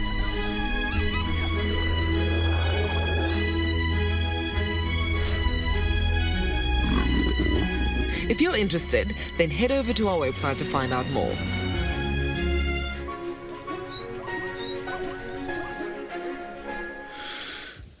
I'm going to show you something very interesting that we just saw. Now, right next to me, there's a tiny young terminalia tree. And this is something we often see with this particular tree. We see a branch and then the sudden thickening of the branch and then it continues again, almost like a bulge in the branch. And basically this is called a gall, or the structure is called a gall. Now this is formed by various factors. In this case, it's a very specific insect that does this. Now when the branchlets are still rather young, okay, in this case, this particular tree is dead, but when the branchlets are still young and fresh and green, this wasp, gall wasp, is the name of the species, will lay an egg inside, and the tree has this inflammatory response where it thickens around this wasp, and it basically creates, due to that reaction growing around the wasp, a house, a very safe haven for this wasp larvae to develop, and eventually when they develop, they will just emerge from a little hole. Very interesting, and again for me as a naturalist, just every tiny little creature, no matter how big, how small, they each play a vital part in this overall ecology of this magnificent area that we operate and work in, and live in for that matter. Well, keep an eye out. You also have midges that does the same, although the structure does look a little different. And I'll also be keeping an eye out for a different structure that looks similar but is caused by a different organism. And yeah, we're going to be going over to Andrew to see what else he can find for you.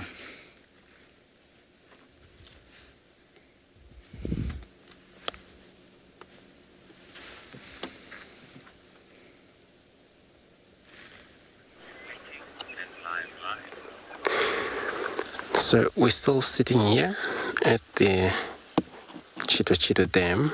It's quite a beautiful, these dry wood is still remaining up in the middle of this dam here, but also some various hippos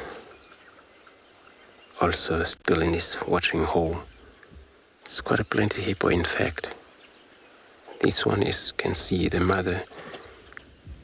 It's slightly deeper where the mother is, but you see the young one, how they use their mother's back. So they ride on the top of their mother to get access to take a breath every now and then. She knew that as a mother, she needs to pause for it.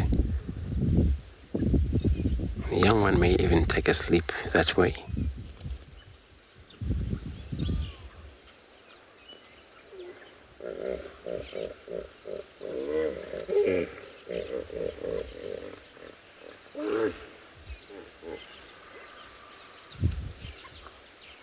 Is that there are other members making quite a lot of noises on the far end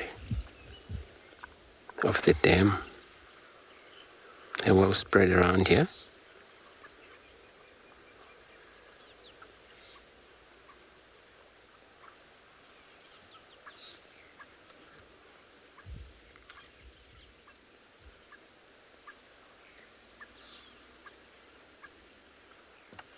They will usually make a call, just all of a communication.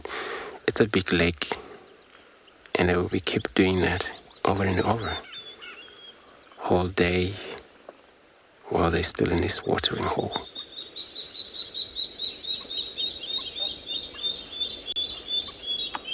It's even slightly shallow back there, where some of them, they would stand on their bottom.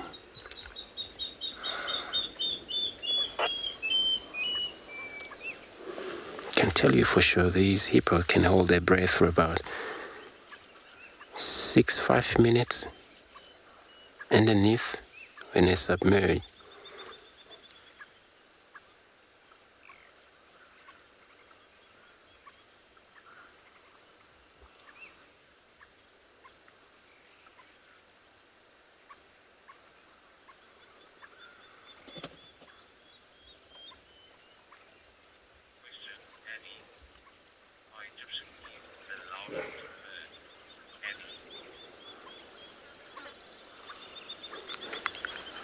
Eddie, so you're asking Egyptian geese are the loudest bird. I'm not sure, but they're very loud bird. You know, they, especially females. We just had a little bit of them calling back here. Can be very loud, but I'm not gonna be sure compared to their sound and the African fish eagle sound. These two, I'm not sure which one is the loudest, because also African fish eagle, they make such a sound. But when we talk about continuously when they're not happy, when it comes to Egyptian geese, they're the one. So everybody, I'm going to take another time here. In the meantime, let's go across to see what JP is up to in that walk.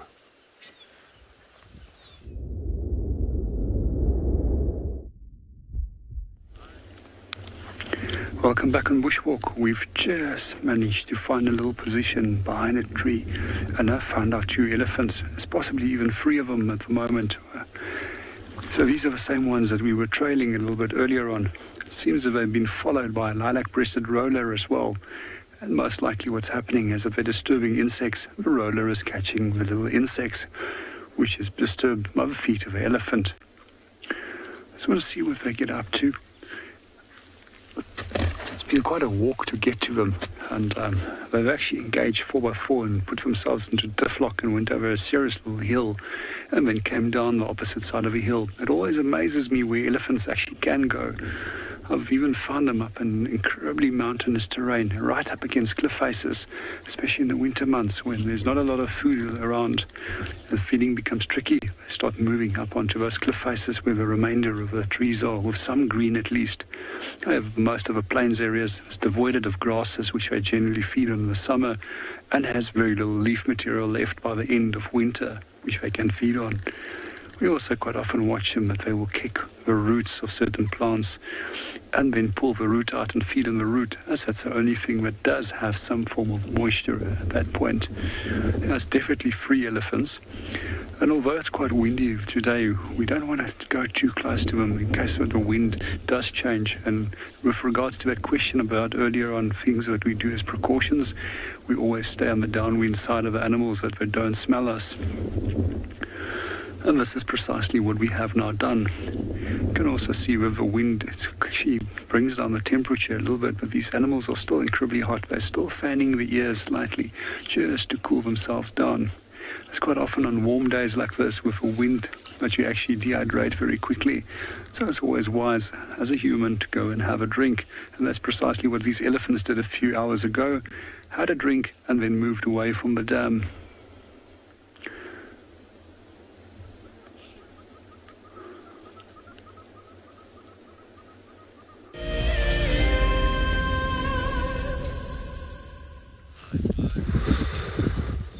So we're still sitting here at the dam, but looking at these beautiful hippos.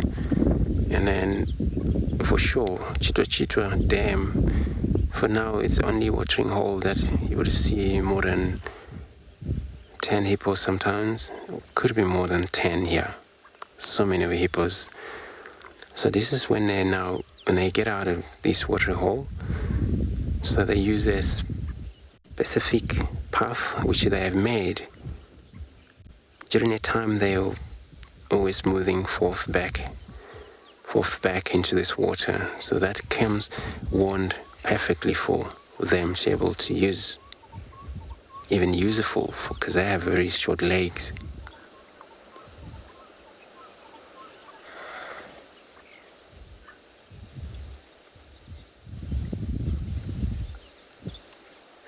And they're going to have to travel out of the water somehow, especially when it's dark, because there's only way they can go feed, and they eat grasses.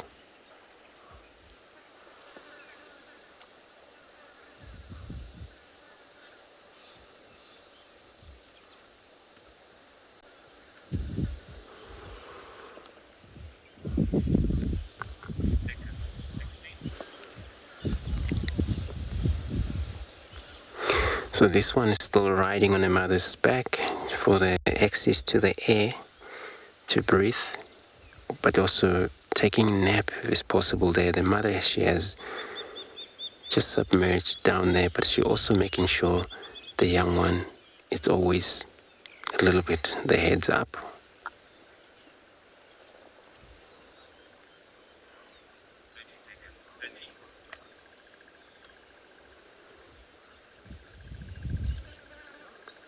And they have very small ears compared to those of rhinos and other animals. Because they are a water animal, they will be able to control these ears, close them, close the airway when they submerge underneath.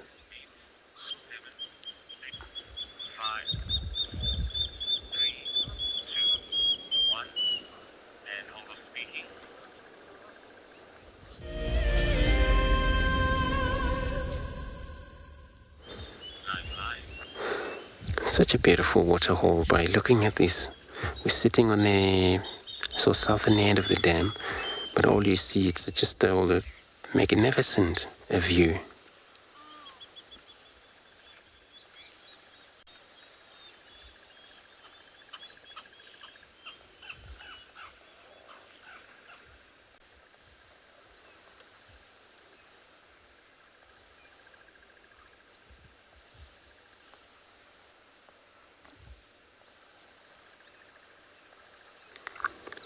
So when they get up, depending on where they're going to go out, so they have a few access points where if they're going to head north, and then they're going to head north, if the water hole is very difficult for them to allow them to go anywhere they want, because due to that they have short legs, and they make sure it's going to be at least 2 in an axis for safety when they have to get out immediately and when they have to return immediately to the watering hole. They cannot jump, for sure, the hippos. And they wouldn't run like the rhino do. They run differently.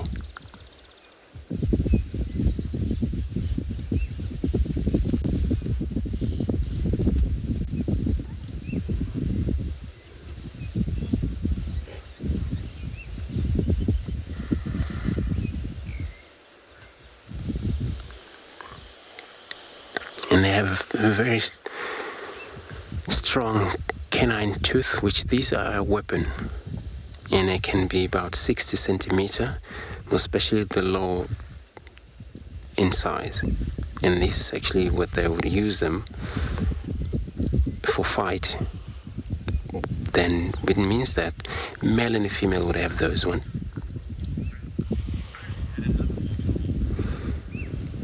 So everybody, we spend enough of time in this watering hole here. So I'm going to now check for anything else, maybe spot a cat. In the meantime, let's go over to Chris, who is also at the watering hole.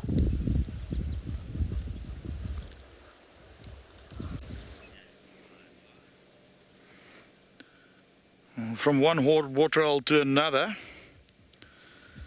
like we promised, we will be moving from water hole to water hole, and we're now here at Twin Dams, and we just found this Hammerkop.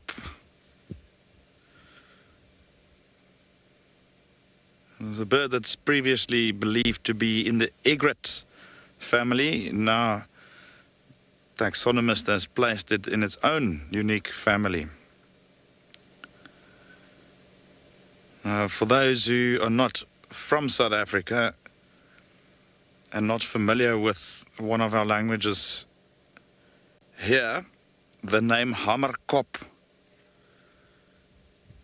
literally translates into hammerhead, and one can clearly see why. And very large hammer-shaped heads. And it's now just wading in the water, looking predominantly for fish, but I've also seen them taking small frogs or any form of aquatic creatures they can catch.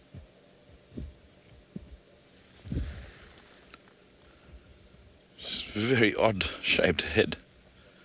I think one of the most descriptive names for a bird. Hammerhead or Hammerkop.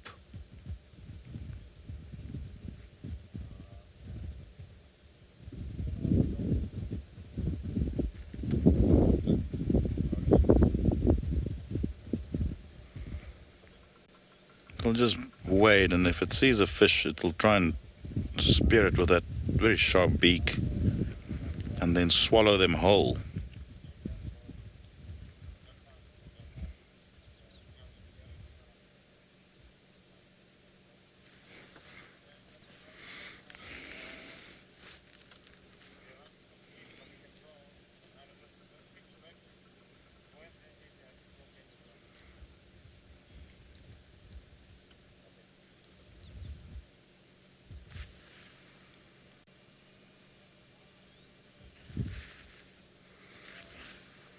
Obscured by bushes, we are just going to move 1 meter forward.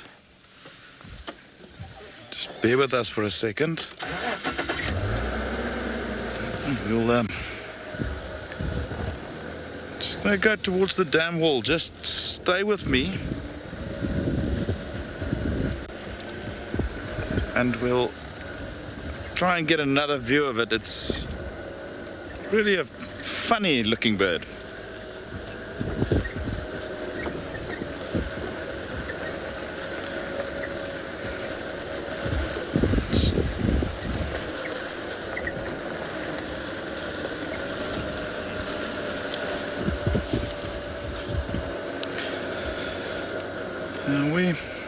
So we're gonna be leaving this Hammerkop. He's just gonna continue wading, and we will hopefully be back soon with something very exciting. Hopefully, I know Andrew is looking for spots, and I think I would like to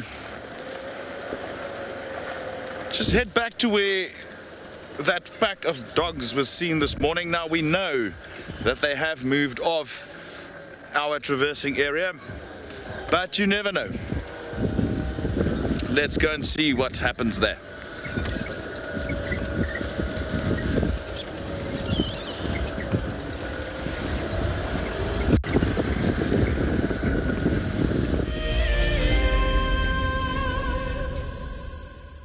The Masai Mara in Kenya is an iconic wilderness filled with life. Its inspirational beauty has captivated our hearts on WildEarth for many years.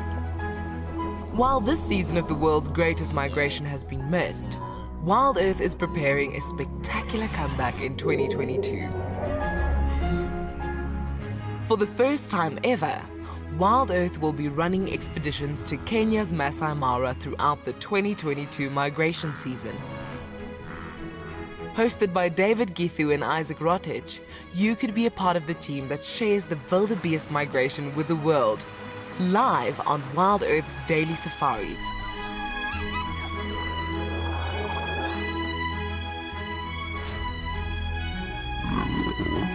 If you're interested, then head over to our website to find out more.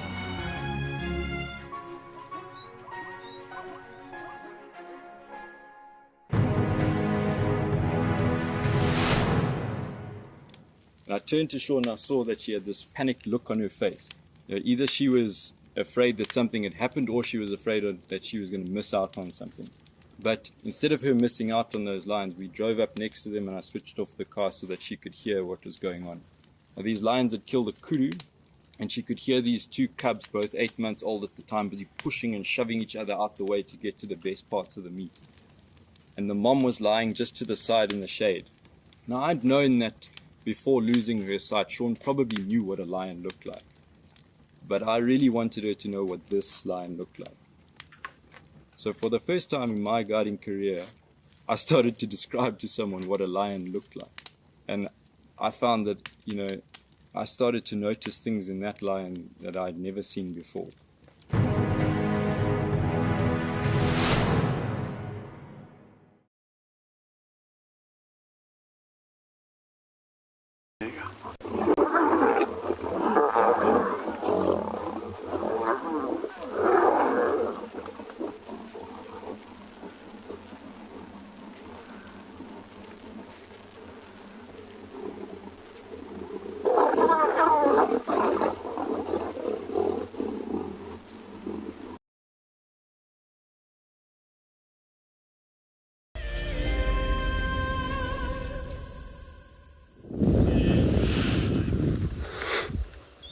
So we're just trying to hope that, we can actually have another visual of that fish eagle that actually flew across and then perhaps went land. Somewhere there's another one. So flying there. Pretty active birds, especially when they're doing their own things, which is they use a side. Of course, this is when they spot a fishes that are visible around the top surface of the water.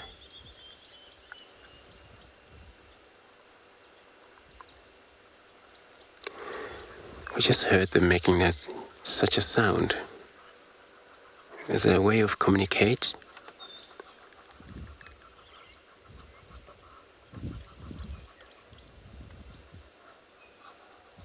And there's a male and a female usually in this watering hole that we've been seeing.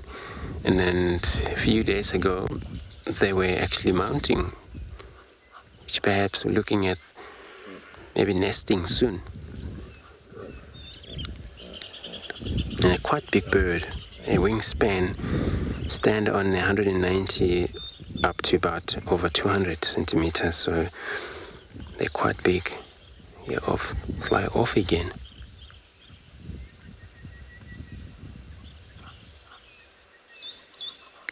But it's always on a bird of prey, so female larger than a male, always.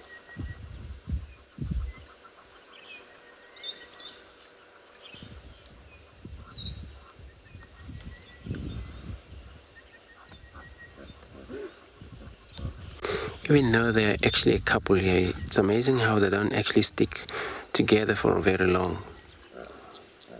Each one would have its own axis to the far side, so there is no competition, because it has to be a competition when somebody has access to the fishes and then somebody we may love to probably share. This is where they would actually won't love so much to share, when it's like a very small fish.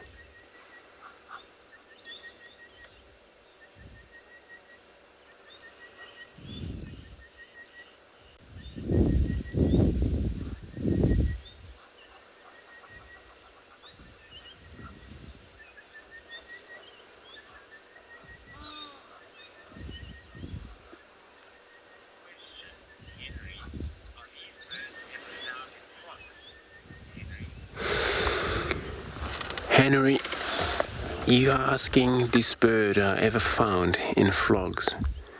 They're actually very hard to be in flocks. They're usually a pair or one. Even though here it's a big lake, we would expect to see maybe, since there always got to be a couple, or then we don't see 4 or 3. So every time there's a third one arrive, if it's a male, then it's going to be so much going on. It's all about territorial.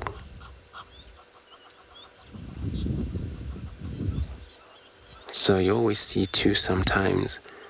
So they never actually congregate in a number of maybe 5. No, I haven't seen them that way.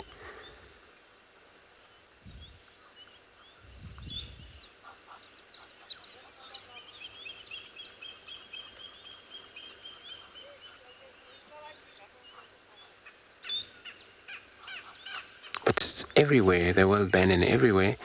They are abandoned birds. Rivers, flown rivers, dams such as this one, shallow water, as long as there's a fishes and there's the frogs.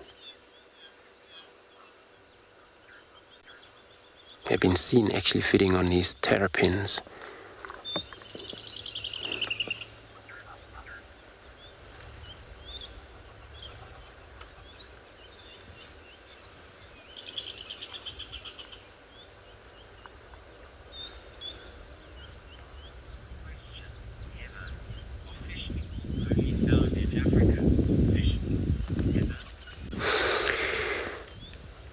Heather, you're asking a fish eagle there over 5 only found in Africa, in part of the Africa. Some part you won't find them. but they are not everywhere in Africa. It's part of Africa where this area we're at, most likely to the west and southwards. It's where you find them most.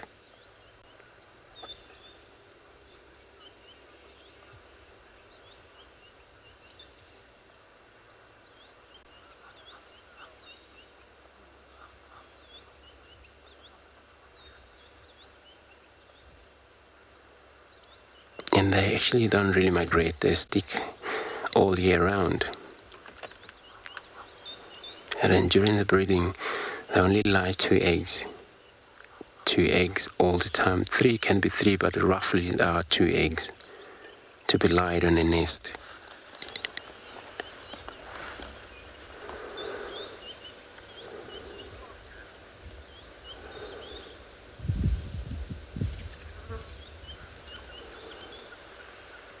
So in all of the bird of prey, such as in all the eagles we have, of course we have various eagles out here, such as marshall eagle, but those one you won't see participating in a watering hole. They would hunt in dry land. So everybody, I was about to leave the watering hole here. I'm still going to do that. Check if there is any cat around here. In the meantime, let's go across over to Geese on the move.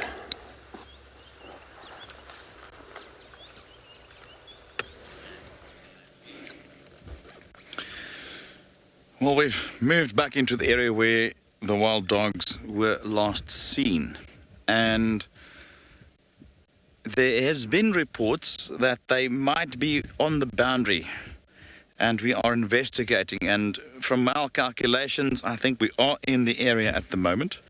No visual on them, so we will need to just be patient and hope that they have not moved back over our border, and we will just listen out. We know they can be quite vocal when they move, especially when they hunt, make those little chattering sounds.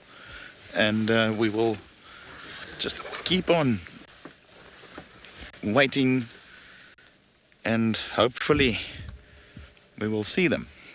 We'll also move up and down the road a little bit, look for tracks crossing back over, and if we are extremely lucky, we might find them. Knowing wild dogs, they do move quite fast when they start moving. And that will be our challenge, is to, should we have fresh tracks, is to catch up with them. They only have one gear, and that's forward and quickly.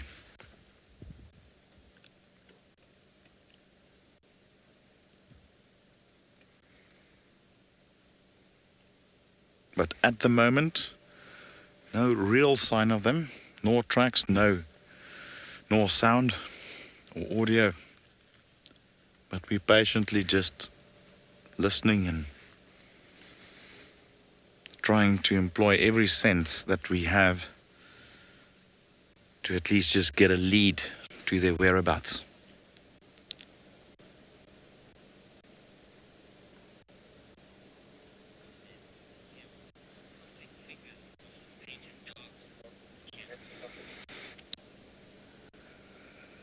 Hi Kim, I think you're not the only one crossing fingers.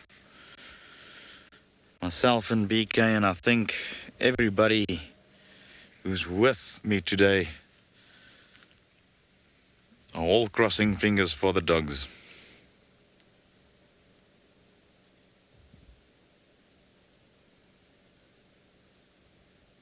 Another firm favorite of mine. They're just amazing.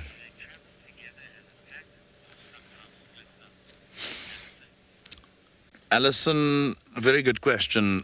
They travel mostly as a pack, although sometimes in the confusion of a hunt you might find that 1 or 2 individuals do get separated from the group or the pack, and then you would find them by themselves, or maybe a small subgroup. But that is often either weather related, in very large rainstorms that might happen, and often when they do hunt, you know, when they spread out and chase an animal, they can get separated from the group. They generally do relocate each other with sound. They have got this sort of whooping sort of almost like cry that they used in order to locate each other by sound. But for most of the time, they would be cohesively moving around as one unit, as a pack.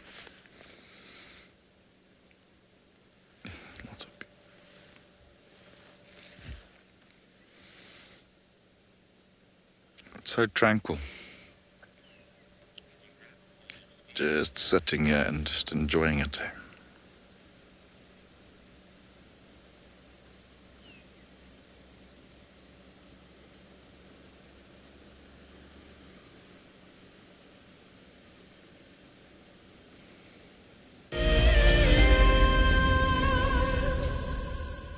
On bushwalk, we eventually caught up with our elephants that we were looking for earlier. Although we only found 2 tracks coming in, we eventually caught up with 3 elephant bulls. This time of the year, there's not a lot of elephants in the area, and it seems that they've moved off because the vegetation is a little bit low at the moment in terms of quality and nutritional value. So we decided to start walking back. So our plan is just to use this road rather than to walk through the thickets. We also had to take quite a large detour when it came to looking for our elephants so that we could stay on the downwind side of them. We eventually did catch up with the tracks, viewed them for a short while, and then the wind changed direction. We decided that it's just safer to leave them unattended. It's also one of the reasons why I'm walking on the road. The area is slightly more open and there's less chance that we can bump into an animal while there's a wind factor that can potentially compromise our safety if we should be walking through thickets. The reason why wind can make walks unpredictable is because animals can't hear you. And neither can they smell you, which is one of their 2 incredibly strong senses that they utilize in detecting potential threats. And if you stumble on them the last moment, obviously they get a scare and they can react incredibly dangerous in situations like that. We're just going to continue our walk and let's go and see what else can find.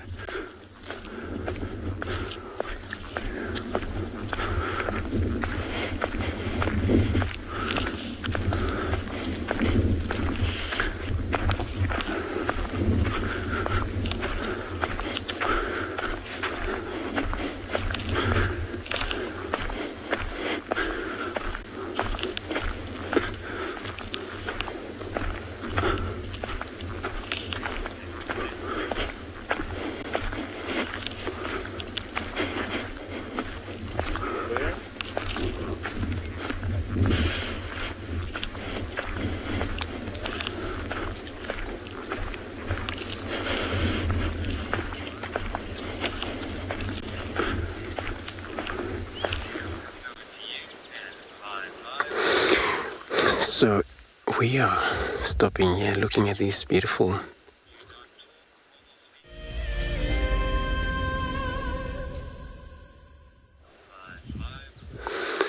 sitting here looking at these dwarf mongoose up and forage. It's getting actually slightly late for them. They may have to look for a mound to sleep on. Was a few of them that already went into that cover there.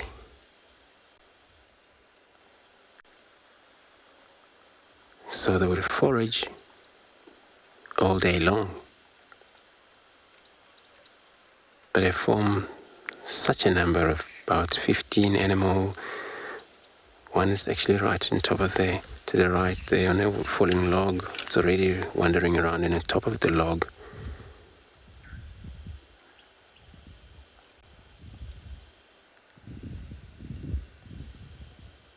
They're actually on search, so they would feed on the various insect, beetles,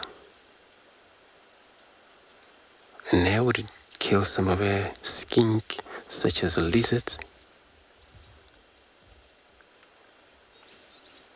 snakes as well. So those would be on the menu if they're ever around here.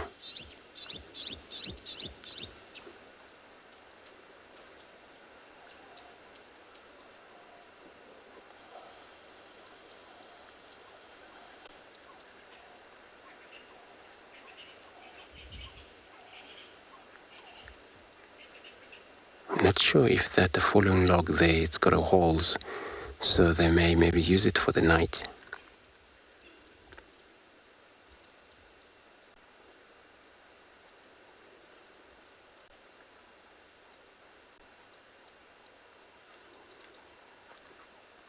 And they're very interesting small creatures as a dwarf mongoose. They do a lot of work, they cooperate, they don't actually share, they kill. If they found something small, they only share when it's bigger. But they do better on themselves. So everybody, I'm gonna sit here in the meantime. Let's go over to Crease.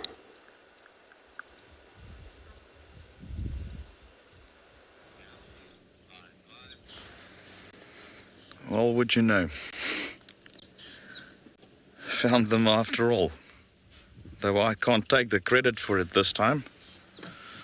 Well, firstly, the credit needs to go to Andrew this morning, who found them initially. And I just basically followed up on a report that we got from somebody from the outside who saw them on that road where Andrew left them this morning.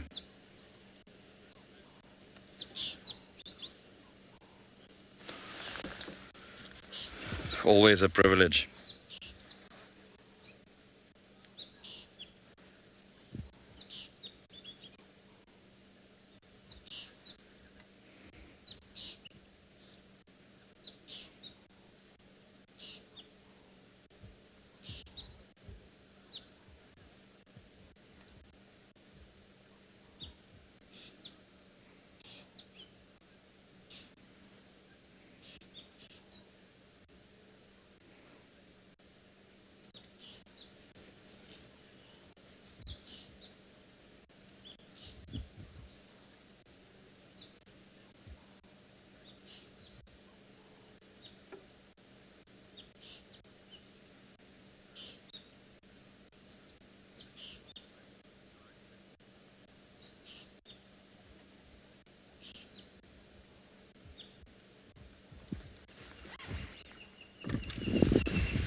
It's an animal that's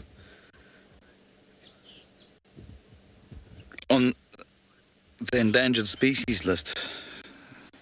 Estimates range between 3,000 to 5,000 left in the entire Africa, which is rather sad. And that is due to several factors ranging from habitat destruction, denial of habitat by humans in moving in there, agriculture, and then more importantly disease. And as people settled in Africa and brought foreign diseases like canine distemper and rabies, it decimated the wildlife, well, wild dog populations in Africa. Fortunately, we are right here. You are with me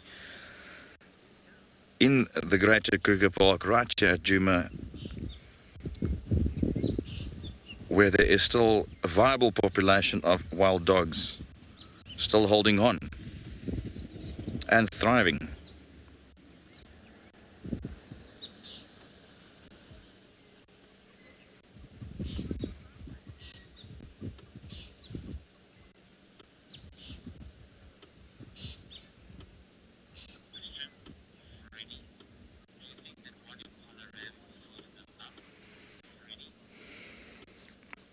Good afternoon, Freddie. Well, one Impala ram is very likely good enough for one day, but wild dogs have a very, very fast metabolism and their energy needs is very, very high, much higher than that of leopards and lions and some of the other larger predators. So therefore their frequency of hunting and eating is much higher. I suspect they might probably sleep here until it's dark, perhaps they might start moving just before sunset. Remember, they're not really nocturnal hunters. And the fact that they haven't hunted yet tells me they might try and set up an afternoon hunt. But on the other hand, it is a very large impala male, and it's not a very large pack. So it is adequate. Whether it's 100% enough, I'm not entirely too sure. I have seen larger packs hunt 3 times in a day, during which they took 2 impalas and 1 warthog in one day. And this was back in the Kalahari. And that particular pack also had quite a lot of youngsters, puppies, when that also necessitates them to hunt even more than what is normal for them. They look quite relaxed, so for now it's a stable sighting.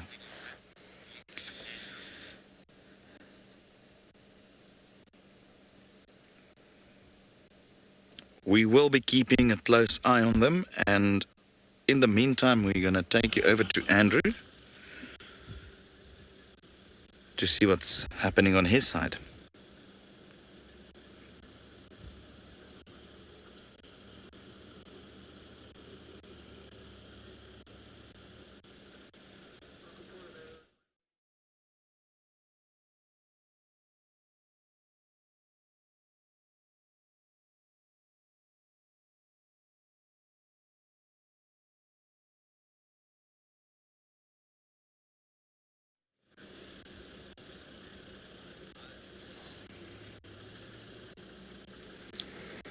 Well, they're definitely just sleeping a little bit. So coming back to our earlier conversation, it's a tricky one to say whether they will be hunting again today. It's going to be dark not too long from now, so they're not really known to hunt that much in darkness, unless it's full moon. I mean, we're just a few days after full moon, so there might be a little bit of ambient light left tonight to do.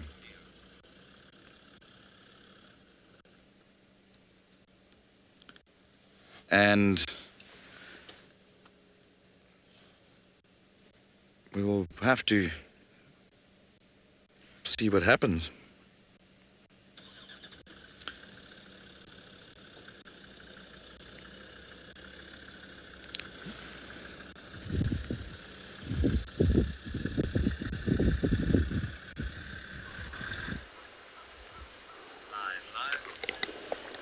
Big apology for those little bit of a technical issue that was happening, but yeah, you're back with us anyway. We still have beautiful size male waterbuck. Not only one, there were a few of them. Some of them are still in the bushes. So the wild dogs now, if they were around in this area, they would love to chase this antelope. You can see some of them there. So there's 3 males in this area. What happened? They are non-territorial, perhaps. Even though there's dominees, maybe one could be more than strong than the other 2, and they're still going to hang around as a 2 male. And the situation changed when the female arrived. You can see the change of the behavior there, where these other 2, they would be overpowered, perhaps being pushed off from their females, and their dominees would have access to the female.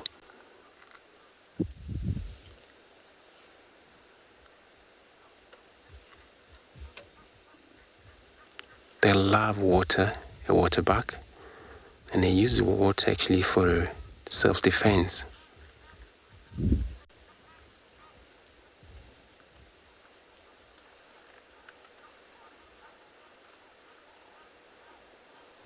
And they don't also have a lot of a stripe, but that white circle there mark, that's what they actually follow me mechanism. This is when they move through the darknesses, and they will be able to follow one another that way.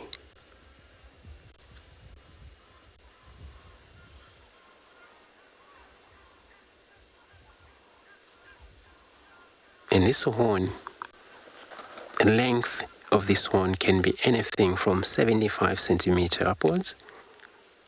Some they can sometimes be shorter, some are well developed, depending on the gene pool in that animal. But these one that we can see, they're very long.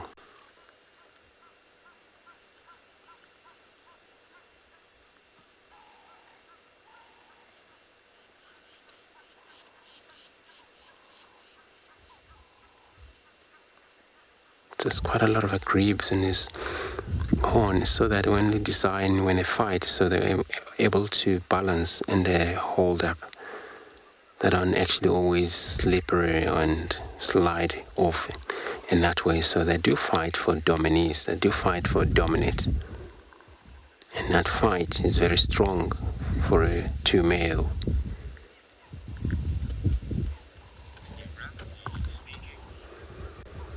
So everybody, I'm still on the look for the leopard. That's why I'm stopping for any of the antelope around. The Masai Mara in Kenya is an iconic wilderness filled with life. Its inspirational beauty has captivated our hearts on WildEarth for many years. While this season of the world's greatest migration has been missed, WildEarth is preparing a spectacular comeback in 2022.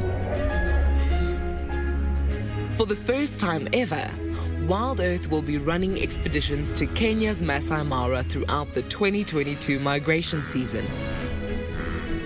Hosted by David Githu and Isaac Rotich, you could be a part of the team that shares the wildebeest migration with the world, live on WildEarth's daily safaris.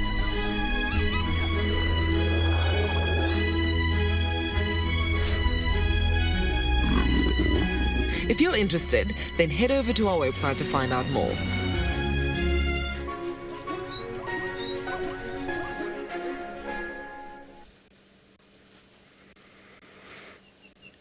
Virtually no change, and just a little ear that flips every now and then. But rest assured, as calm and sleepy as they appear now, they can go from this total sleepy state to full-on action in the blink of an eye.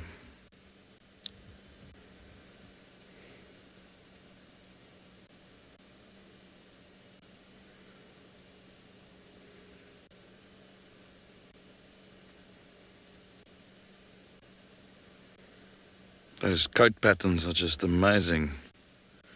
And each dog will have its own unique pattern. So it serves a dual purpose. It's individual recognition, so they can recognize each other. And there's also a degree of concealment or camouflage involved at times, and especially if they lie like this in the shade of a tree with leaves and foliage around them. And if you're not exactly sure where they are, you could easily miss them.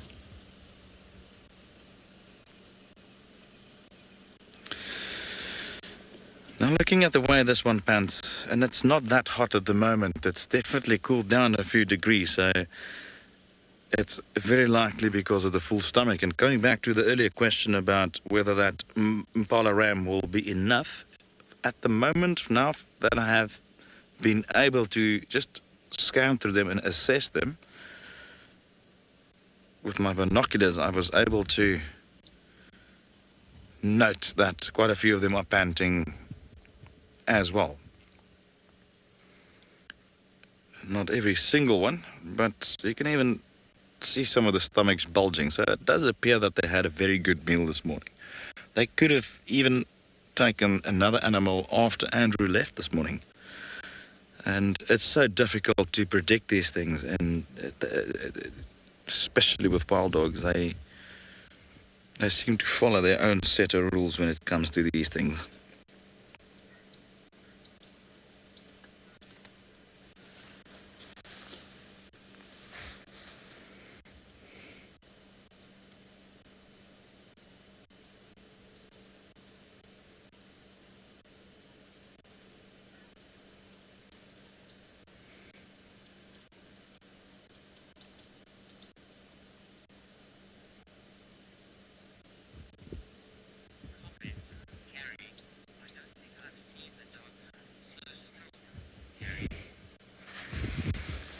Hi, Gary. Yeah, no, they do often after meals sleep like this, and it all depends on when you encounter them and when not. And unlike, look, they are much more active compared to lion. I mean, we've seen how Darkmane has been static for nearly 2 days now. No, they do move around more often, and most of your sightings are usually while they're moving. So yes, it's a very good observation. Look, we've had a very warm afternoon, and with the weather changes, it's probably unexpected for them that it was this hot. That definitely played a role with them sleeping. But I'm hoping that they would move around a bit, at least just before the sun is down. You can see from that golden light we are heading towards sunset.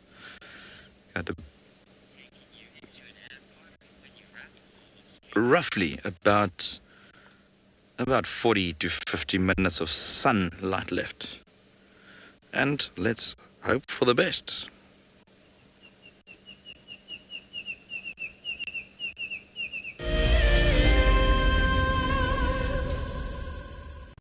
As we celebrate Women's Month in South Africa, we acknowledge and thank those women committed to conservation, working tirelessly both on the front lines and behind the scenes. The Endangered Wildlife Trust is proud of the women who dedicate their lives to fighting to save species, conserve habitats, and benefit people. Here's to strong women everywhere who are dedicated to protecting forever together.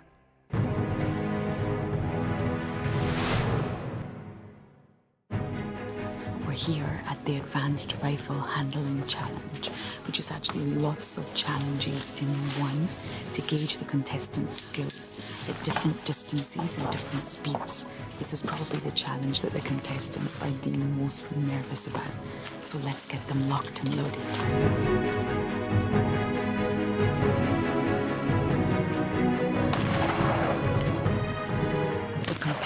Are now doing the Heron's halt, where they have to run back and forth to a target, turn, take aim, and shoot. And this simulates a chase in a real environment and gets the heart pumping and the blood pressure up. James gave us a demonstration, and the skill involved in this exercise is remarkable.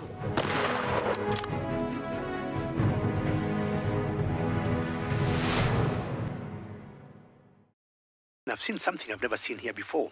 Look at these cubs. One is crossing the river. It's being washed away, unfortunately, but I'm sure the mother is going to save her. Look at that. How beautiful. Look at that. One crossing, 2 to go.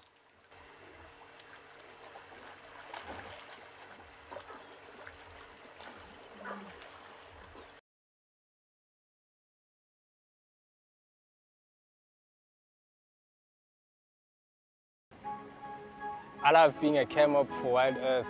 The animals coming right up close to you, especially like lions. Sometimes you get nervous, but you have to go with the flow. My favorite animal to film is the elephant because of how big it is. But when it's really up close to you, it's one animal that you would say, I really respect you.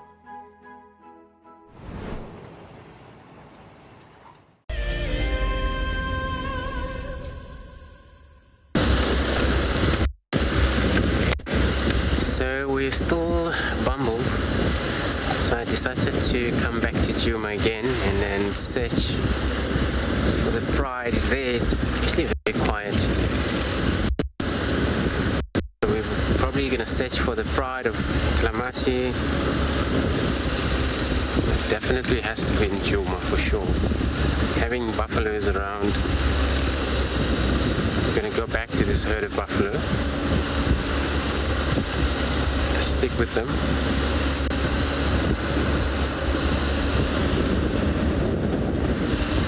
Perhaps get lucky.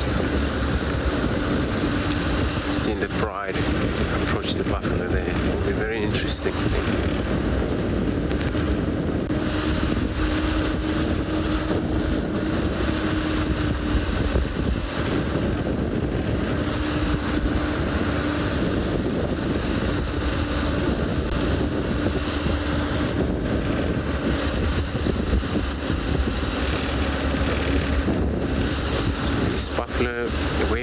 them. So the easy access for them to drink would be maybe between them if they don't change their direction. They were coming south from there. But you know, they can change direction anytime, move different way.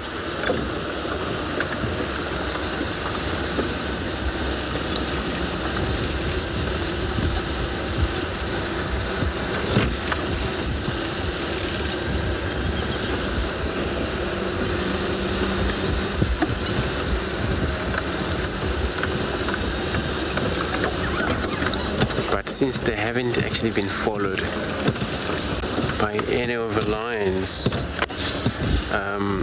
since last night, then they would take it easy. So everybody, I'm gonna get trekking around here. In the meantime, let's go across to JP where they're on their watering hole.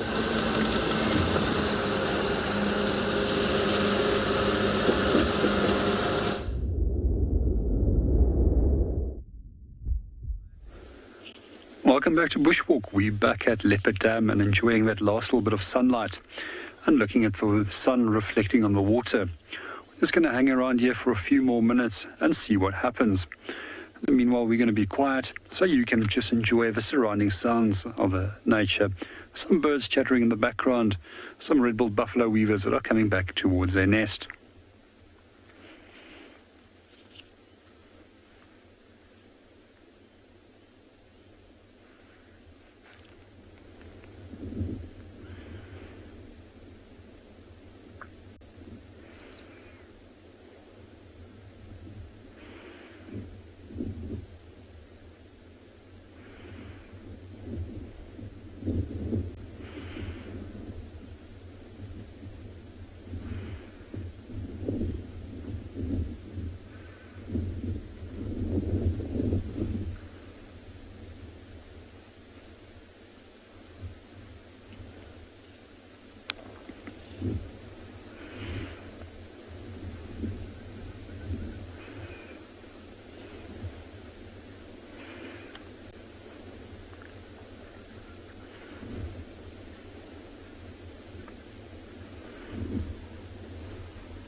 Good afternoon, Megan, and welcome to the show. You are right, it does look like gold. And that's also why they refer to it as a golden hour, and that's a very important part for photography. I was just earlier mentioning at this time of the day how beautiful that golden coloration of a late afternoon or early morning sunrise is on this copper-coloured grass that we have at the moment.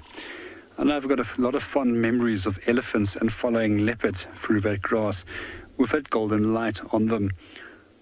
And those are two sightings that I will never seem to forget.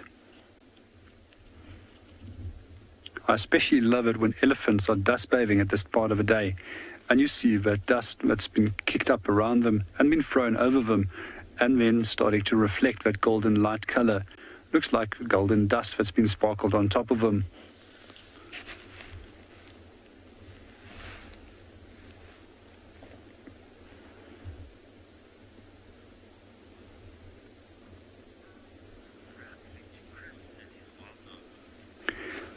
We're going to stay here and enjoy the sunset for a little bit longer, but let's go and see what Chris and the dogs are up to.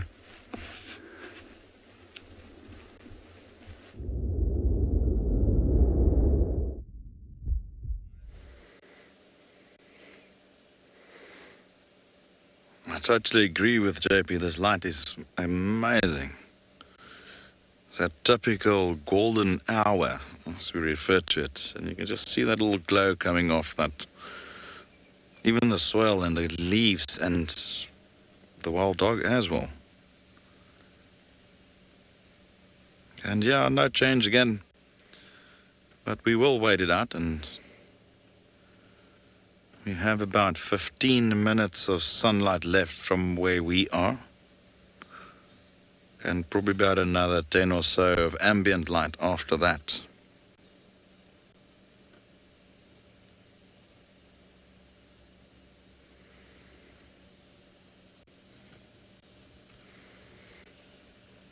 Now, one of my hobbies is photography, and this light just makes me so excited. Because it's just any photographer's dream to play around with this type of light.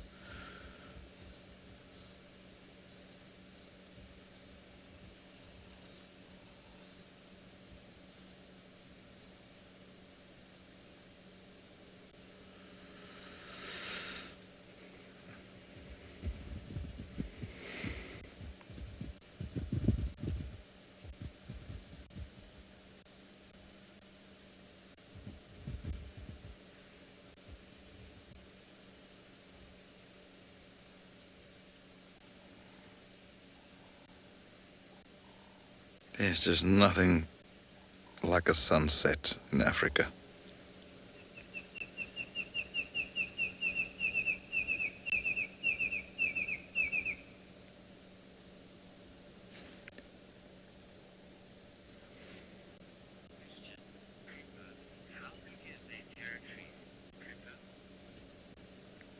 Good afternoon, Cooper.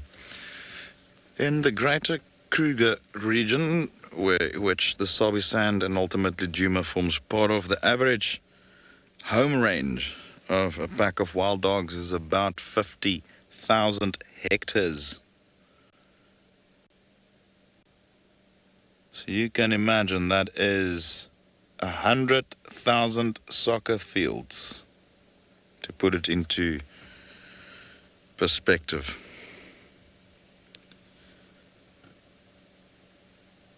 Places like the Kalahari and further out into the drier parts of Botswana, that home range size can increase to 150,000 hectares, which is enormous. Now, just on that subject, now wild dogs are not territorial as such, so therefore that area of theirs will not be called a territory, but a home range. So the difference between home ranges and territories is that territories and home ranges are a living space in which either a group or individual animals live, whether it's a group animal or not. And a territory is essentially a home range that is actively defended against other groups or members of the species. So wild dogs are not strictly territorial, so they don't necessarily defend territories against other wild dogs the way lion and leopard would do. There's a lot of marking that they do, and it's more communication rather than advertising territories and so forth. When neighboring packs meet, there is some hostility, but they're not strictly as territorial as leopard and lion per se.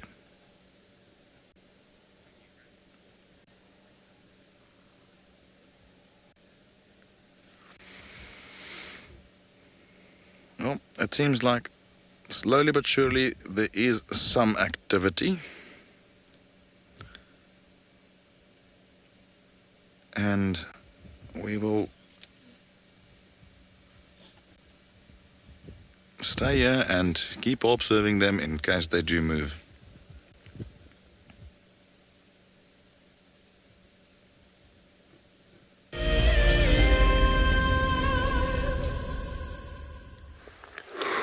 So we came to Treehouse Dam here. Such a beautiful, the sun, it's just still above the tree, but it's going to be a beautiful sunset of a day. I've seen a kudu came here to drink, but I will just vanish unless if I move forward Perhaps we'll still see a little bit of more of them there.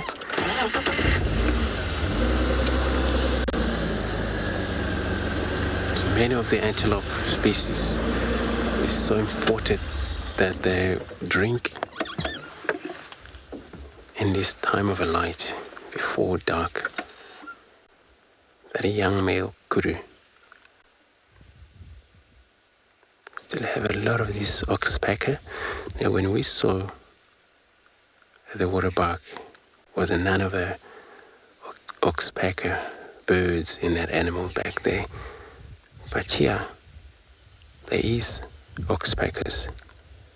Oops, looks like the slender mongoose that ran to the right, but it's perhaps, yeah, it's still there.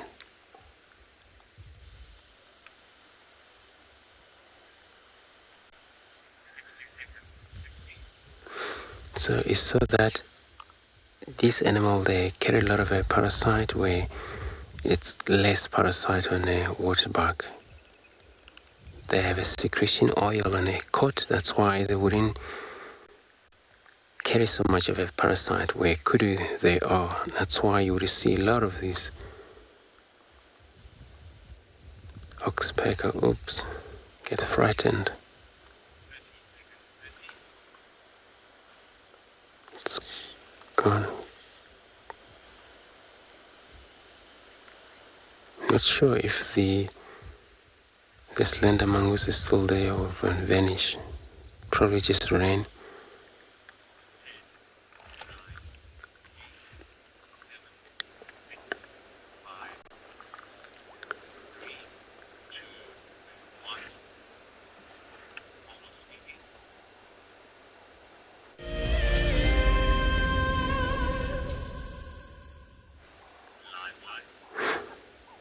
So we saw a little bit of a glimpse of the slender mongoose ran across, but it's actually disappeared. Looking at these reflection here of the sun, it's such a stunning. If we can just take a listen to an audio of the birds around.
It was a stunning, beautiful audio of all these birds.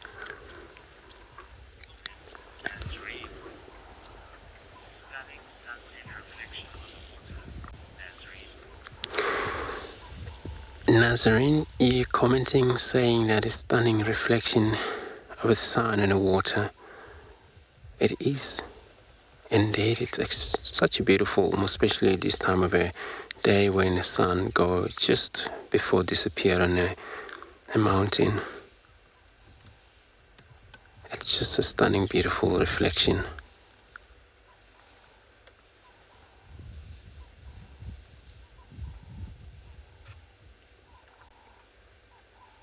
And this is actually perfect over the day. In the afternoon, when the sun goes down,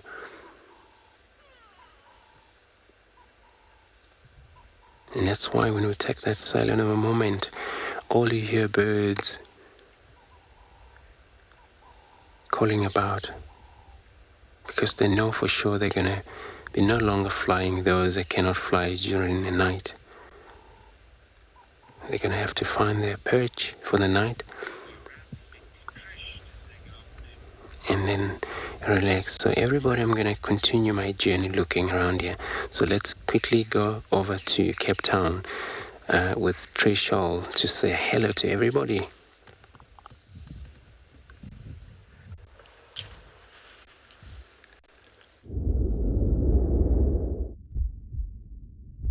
Hi everyone, welcome to the seaside. We're here at Cozy Bay, and in the distance we've got some lovely seals hanging around, some cormorants, and the tide is very, very, very high, which is why we're standing quite back, Jason and I.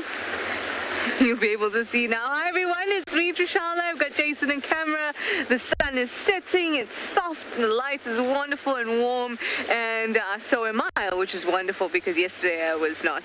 So we're standing here at the moment because, do you remember how we've been walking on the sand and climbing on the rocks? Well, only rocks for us today, and only the tall ones. Our beach has been eaten by the waves, and every time I come here, it's usually during a low tide, or at least coming out of low tide or going like medium tide, quite out of high tide. So I've never seen it like this, and I always see a whole lot of debris washed up on the high tide line, and I think, whew, I've never seen it get this high. Well, now I have. It is beautiful to watch though, and the sound is wonderful. So let's take a moment. I mean, I'm thoroughly enjoying myself. The sun is so nice, the rays are so nice and soft, and I see birds perched on several rocks, the seals, these tides coming in, the sound of the waves. I'm really enjoying myself. So I'm going to sit on this rock and stare at the beautiful scenery with all of you.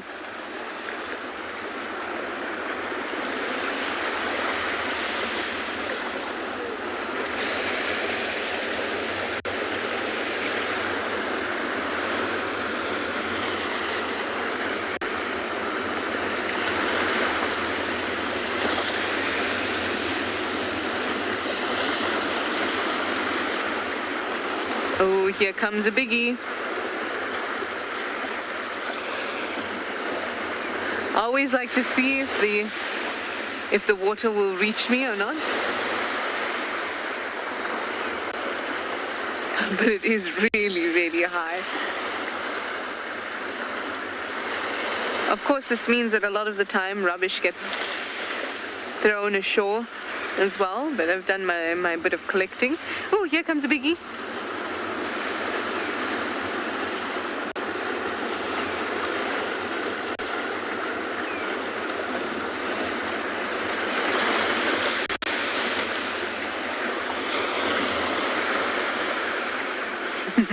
I love that.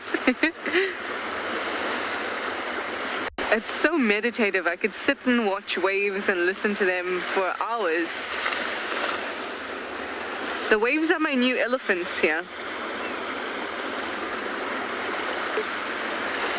When you wrap speaking. Wonderful. Well, I hope that we'll be able to explore a little. Otherwise, we're just going to have to kind of stand in this spot and see what happens. But either way, I'll be with you.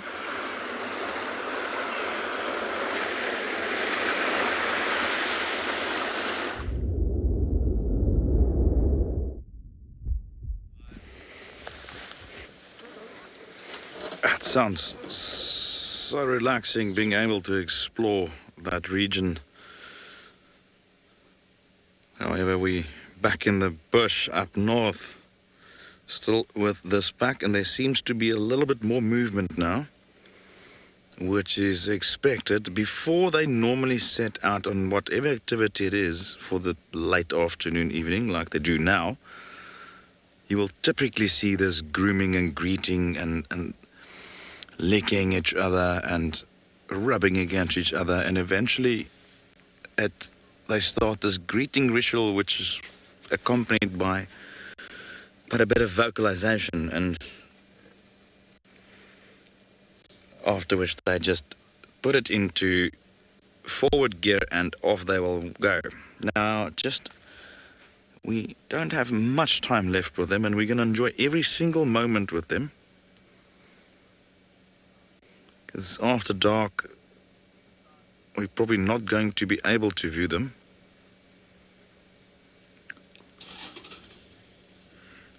And they are very likely to either move out of our area or into it, in both cases it's extremely dense bush, so it will be very difficult to stay with them should they move into the bush where we are now.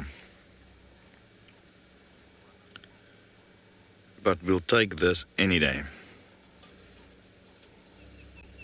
Even though they're sleeping, it's wild dogs.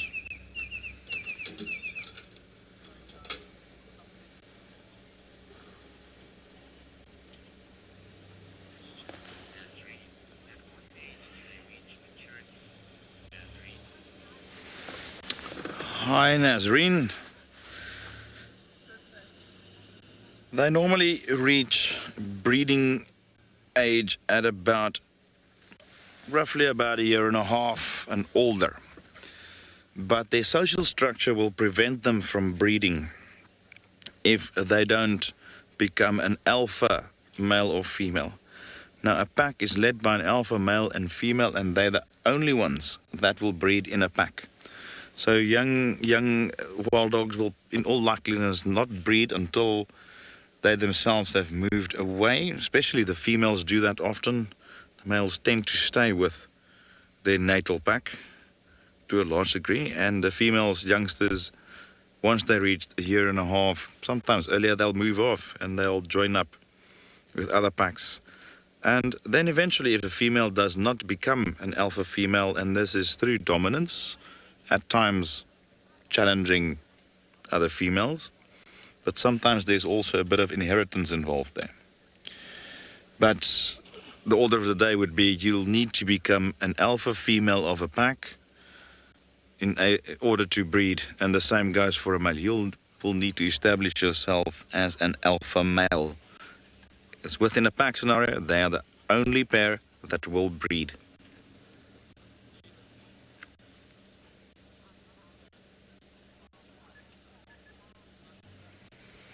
It's also one of the few predators or large predators in Africa that are seasonal.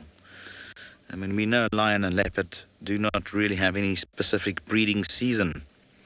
As soon as their cubs are raised, the mothers go into estrus and they breed again. Whereas wild dogs tend to have a breeding season in southern Africa. Not so much in East Africa, but definitely in southern Africa they seem to be breeding in May, or roughly April to June, but I'm using May as the sort of central month in that bracket.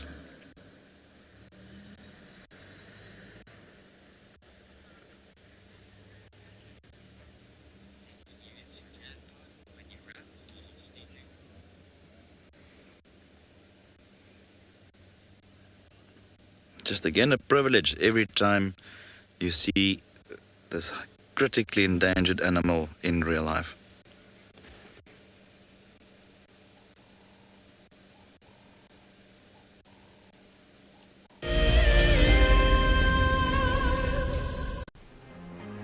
Calling all WildEarth explorers, we have a new and frankly awesome travel prize for you to win.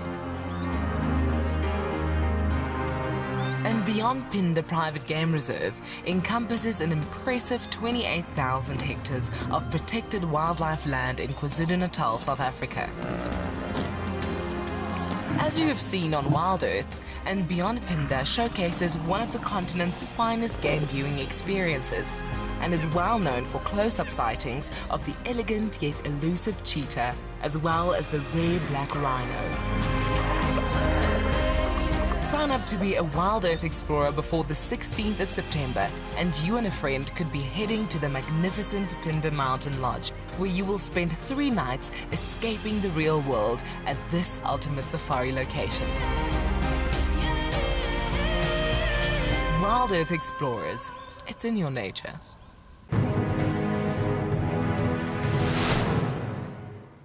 We got there, he had probably moved a couple of 100 meters down the river and was about 10 meters from this causeway. So I radioed the lodge quickly and just asked them to bring a land cruiser around and some tow straps. So we thought we were going to try be heroes and save this giraffe. And now a big bull, probably over a ton, he's a big unit. Got the tow strap one side of the giraffe and managed to get it around him with the boat, and the other edge of the tow strap obviously back onto the bank. So we made this U around him because he was lying quite close to the bank. And yeah, we put that land cruise in low range and we just gave it hell and pulled that giraffe, and the tow strap slipped up and we thought, oh no, it's going to slip off the top of the head, and it caught on his ossicones top. And that last 10 meters pulled him out onto the bank, and he battled. He was obviously quite weak and all that.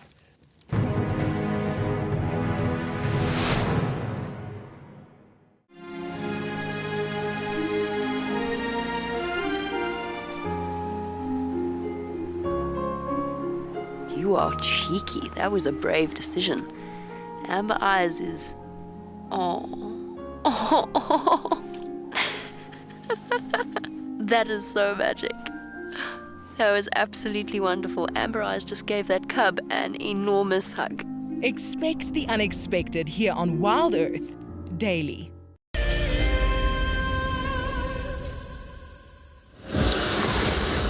So we still stitching around. I'm gonna find the buffaloes now, see what they're up to. It's getting slightly late.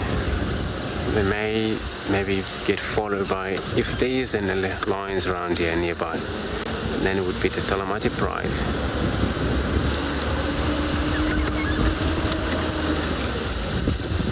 So it's just gonna go and see what they are doing. But we're gonna have to look for them, because then perhaps they have moved from where we have left them.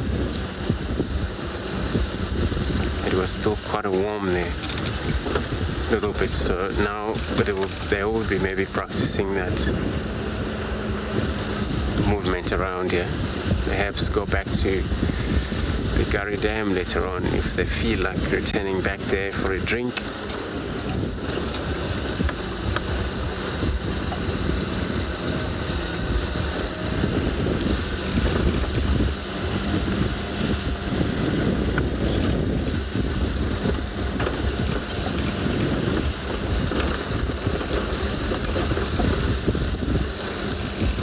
So one buffalo, it will be sufficient meat for the whole pride of lions, such as the Djuma Pride, because then there's so many there.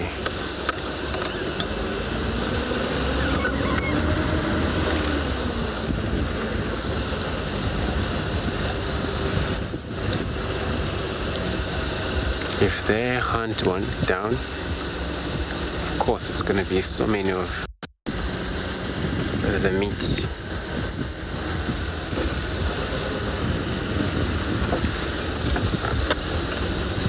They would spend a lot of time, perhaps 4 days for fully grown buffaloes, 3 days, and they're still eating in it.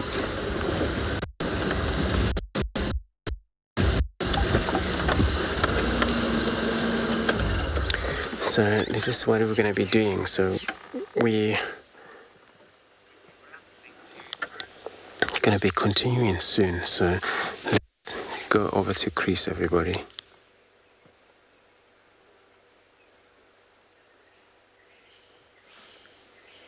we go.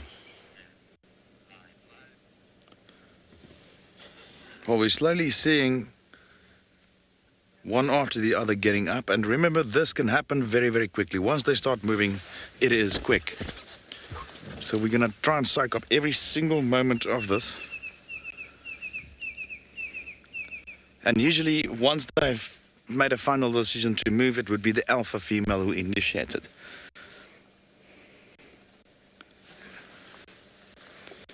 And I don't know this pack well enough to be able to say which is the alpha female. And they are definitely moving. And I have to mention that it will be very difficult to stay with them if they do move into the bush. You can clearly see in the background how dense it is. And I'm gonna, as soon as they've passed the vehicle, I will be turning around.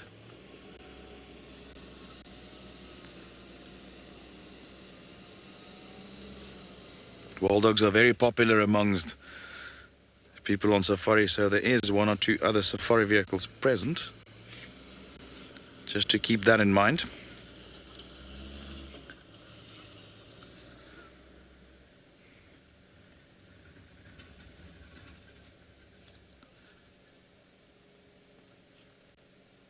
Quite a sizable pack.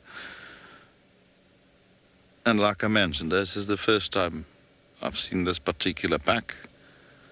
I'm not sure if I might have seen them elsewhere in the Greater Kruger beforehand and not knowing it, since they do move over very large distances. But from where I am now, I can't say 100%. It will take me a bit of time to figure out who they are. I'm sure there could be some viewers who can tell us which pack this is. But you know what, it's wild dogs, and they are here.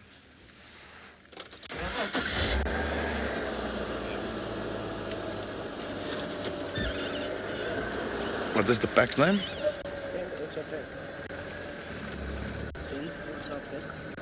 Warthog pack. Okay. I can't hear.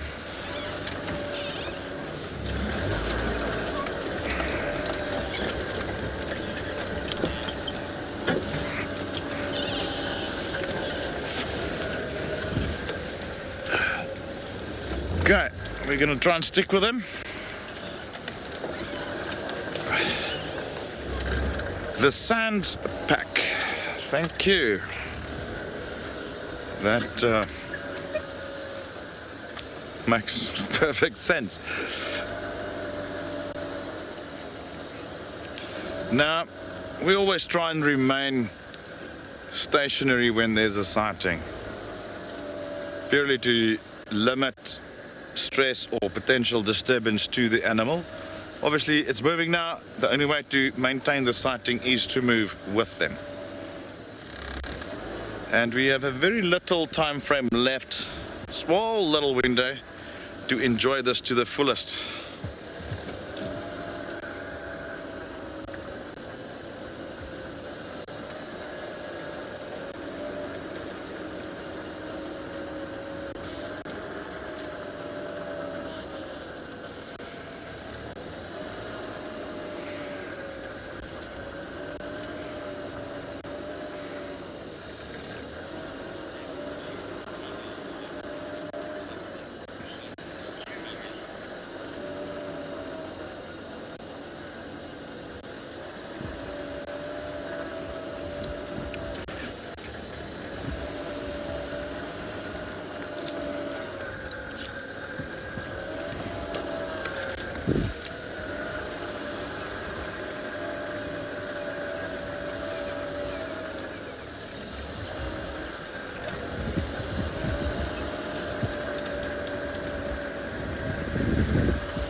Just note how visible that white tail is. I mean, that is a following mechanism, a marker.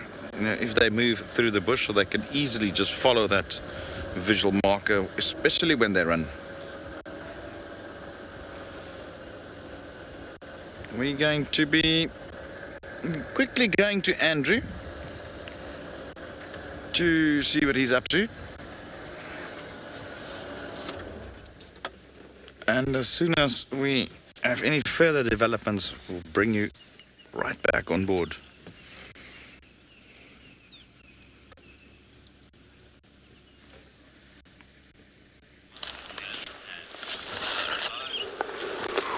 So everybody, we have found the buffaloes, the herd. We didn't actually see so many of them at the beginning like this, but now we can see many of them as yesterday. This is actually part of the herd from yesterday, but it's so that they're well spread around in this bush. So, but again, this is the way of them. They may be stationary around here because they spend a lot of time on the eastern side of Gary Dam. If it happens that termite around, perhaps it's going to be the lions coming into the area here trying to hunt them down. But for now, they all just take it easy. They're so relaxed though. They're very relaxed. They're not actually threatened at all. They just take it easy. Some of them already gone down, lie down.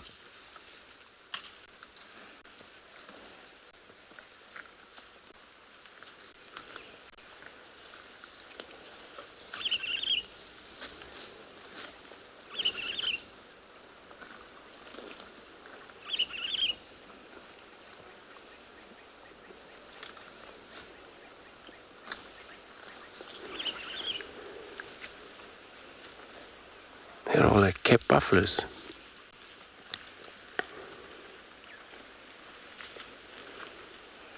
And there are oxen families, so they same to cows. So these are actually wild. But many of the diseases that threaten the cows, they also have the same disease as the buffaloes. Tuberculosis, those are anthrax.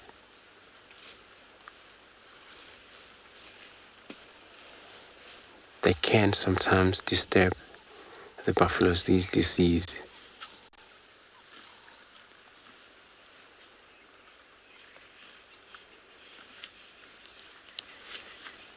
So actually beautiful. A lot of a young one here. This one's actually looking at a beautiful coat that is taking place.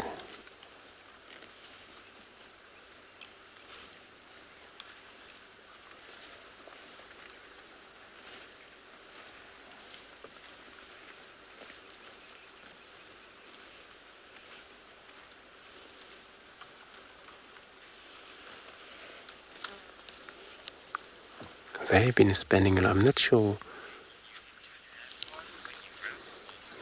how far they've wandered into last night.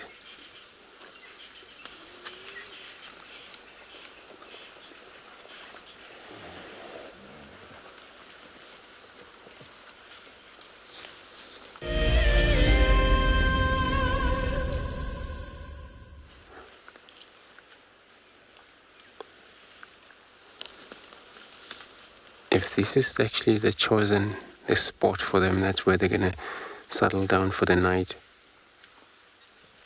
It's gonna be the best spot because they're in a higher point of the ground. But that actually doesn't mean that they won't get hunted. They will still get hunted by lions. So lions can only sense them or perhaps hear them because they make a lot of noises when they push one another a lot.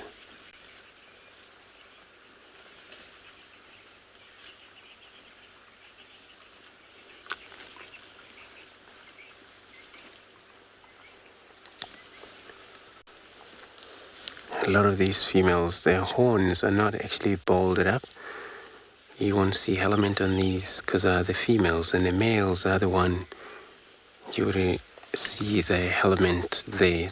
It forms very harder, such element. So that the male, they fight quite a lot for a dominant.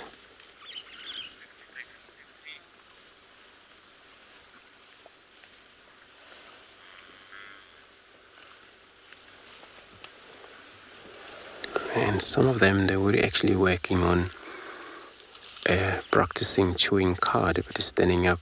Some, they were actually doing it, but lying on the ground.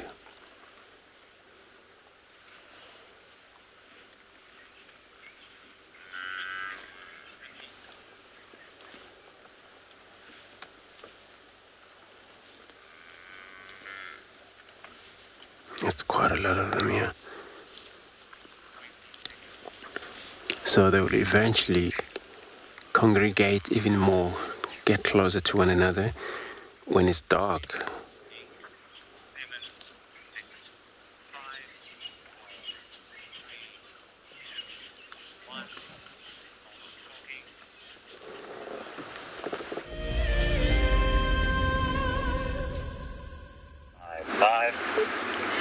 Well, the tide should be receding at the moment.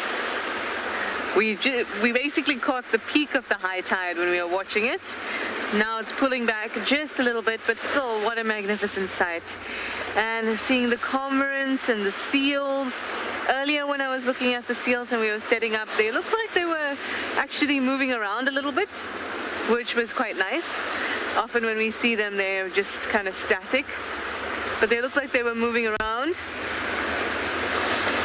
And we're definitely going to see more movement as we get warmer.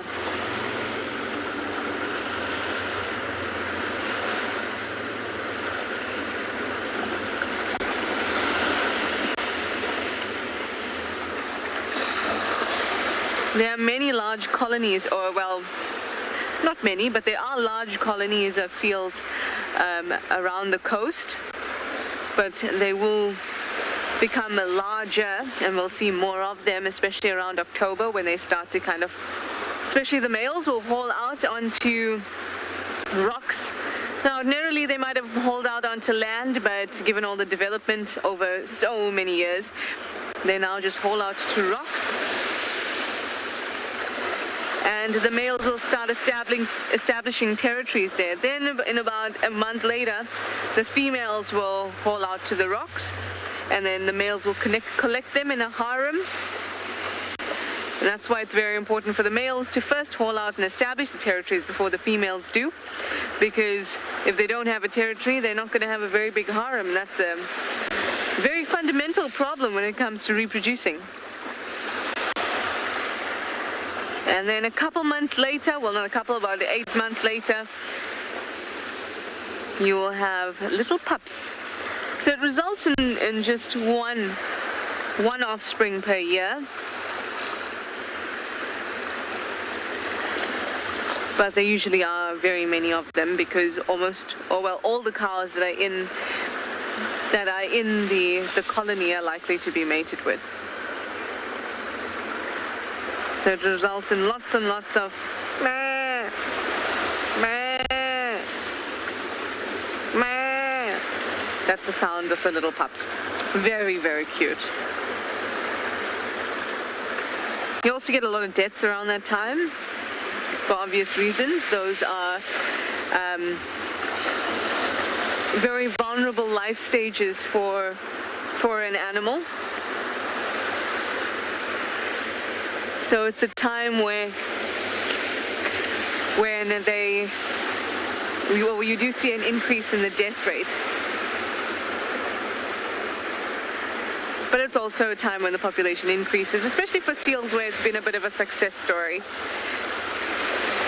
Obviously, getting away from the coast has been beneficial, and there being fewer white sharks around for a substantial amount of time has also meant that they were able to survive.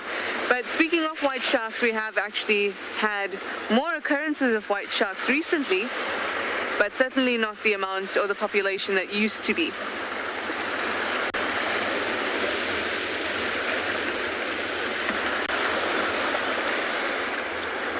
I feel like I'm shouting over the sound of the waves.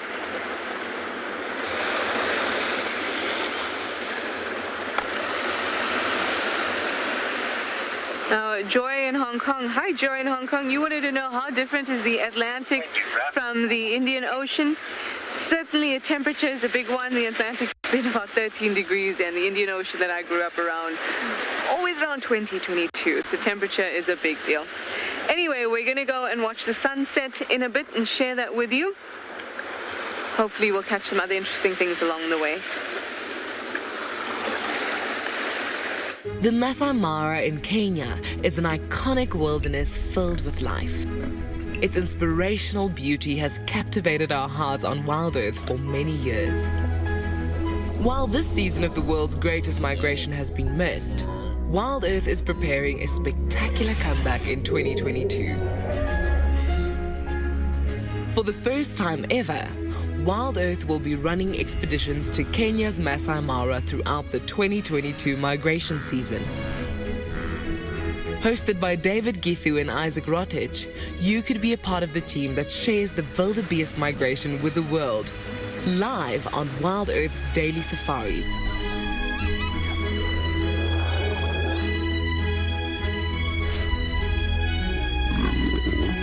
If you're interested, then head over to our website to find out more.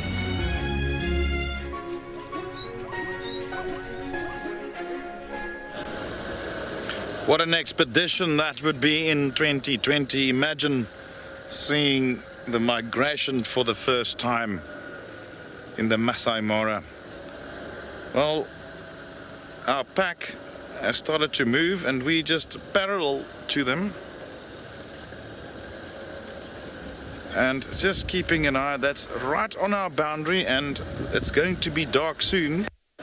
So we just want to squeeze out every single bit of enjoyment out of them while there is still a sighting. This is the tipping point.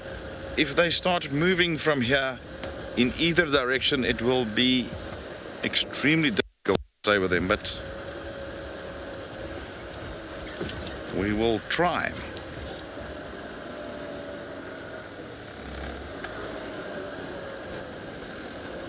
So now they're walking normally. Normally they just have one gear and there they go again. It's trot and run. Much like my 3.5-year-old boy does exactly the same. Goes and fetch his toys in the room and it's never a walk, it's run and back. And these wild dogs are no different.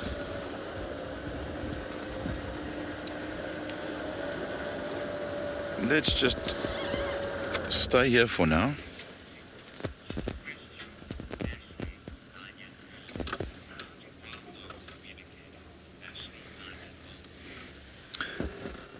Hello, Ashley. Wild dogs communicate just like your dog at home and like wolves. They howl, but not in the same way as wolves. It's more like a whoop type of sound. They also make this little chattering sound, close quarters, and then when they also make like that, when dogs sort of cry, that little high-pitched sound. So they also have a bark. They do bark as well, but it's not a loud bark like a domestic dog. It's more like a rasping, very sort of lower-pitched type of bark, and it's not as loud. And they also growl, just like domestic dogs.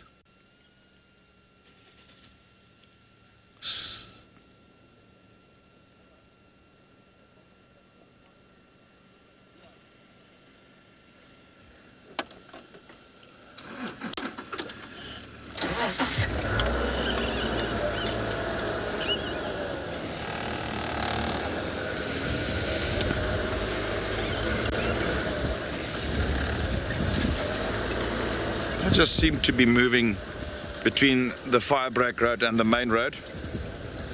So there's still one dog up ahead. Others are up on the main road there. And they just seem to be switching between the two. So I'm not, well, you can never be certain as to where they're going to go. And they are starting to run. They're starting to run. There we go. So I did see some kudu here earlier when we approached the sighting, so we will need to just to stay on them, because they will be gone very quickly. And they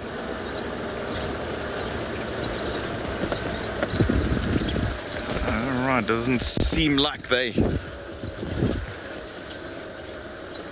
were actually chasing something. Perhaps something small jumped out, a steenbuck, or I did see kudu here when I was approaching this area earlier en route to investigate the reports of the wild dogs. So let's just wait.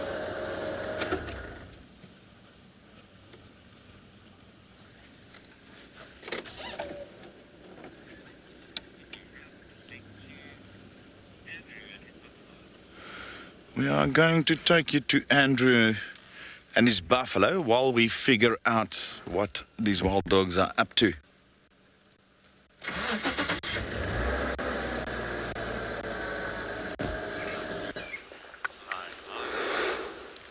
So we're still sitting here with the herd of buffaloes. Interesting that, you know, these animals, when they're not actually been pushing too much or been pushed a lot by the older cats, and then you can also tell their behavior, how they chill and how they take it easy. Now they're carrying on doing as their best as they do, chewing cud. And that chewing cud is that they would probably just gonna carry on and on. The whole night they would do that. So a lot of their food when they eat, since they have 4-chambered stomach, which most of the antelope, but also include the cows, the sheep, goat, these are the den and ruminant animals. When they specialize on feeding quite a lot, then they would need to drink from there. So the food that they always eat is going to the rumen culture, which is a pocket. And that time when that animal will have time to rest, just like right now, most of these.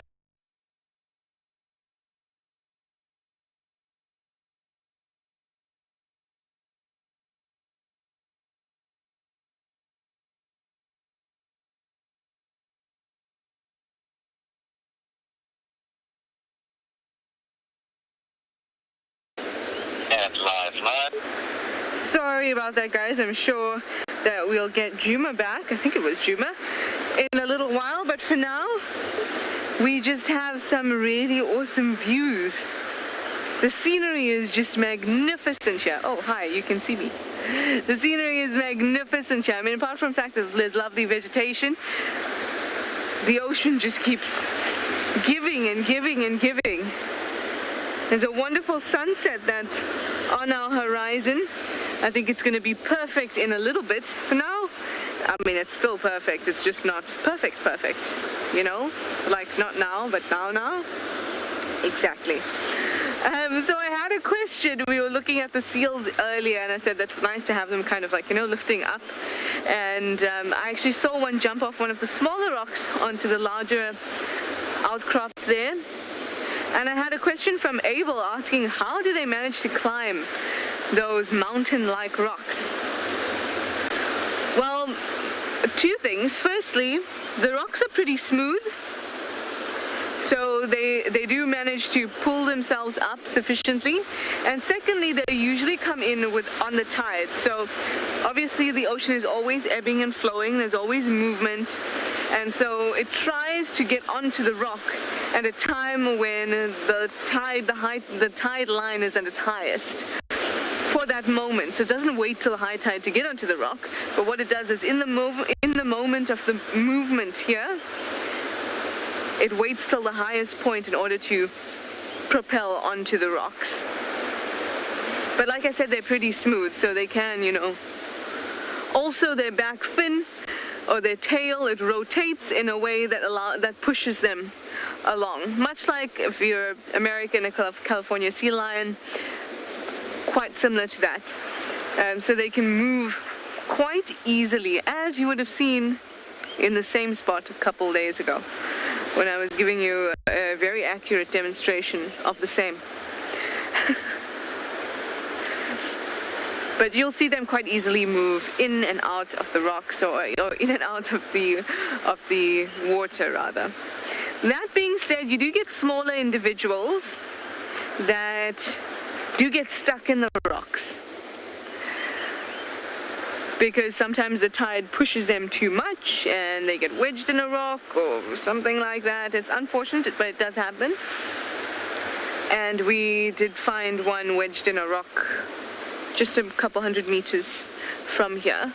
It was dead already, but my nose led us there. But apparently it happens quite often, especially for juveniles.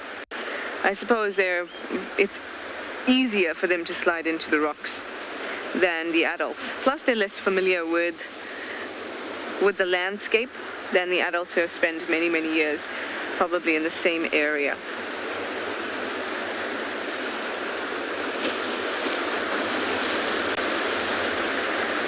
The sound is just so beautiful.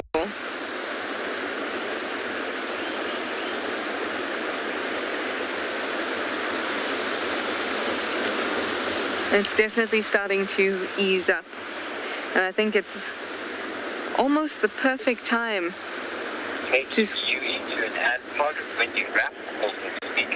to start watching the sun. I think a couple more moments and it'll get nice and low and we'll get a beautiful, beautiful sunset.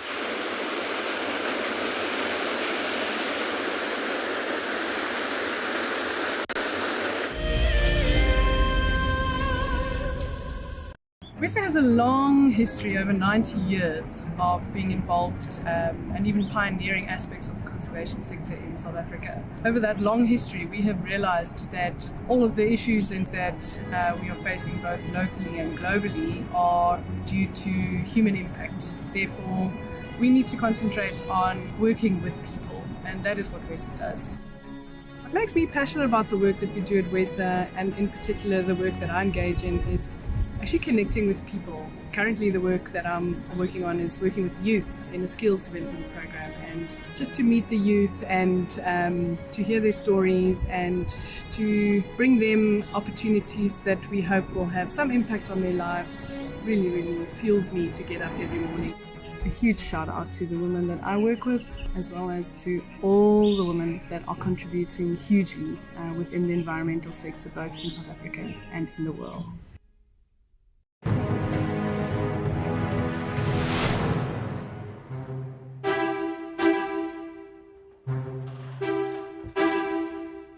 Our competitors are in the room behind me right now for the birding challenge, where they have to look at pictures and identify the birds and then separately listen to bird calls and identify them. But it's not easy. This is going to be the toughest one.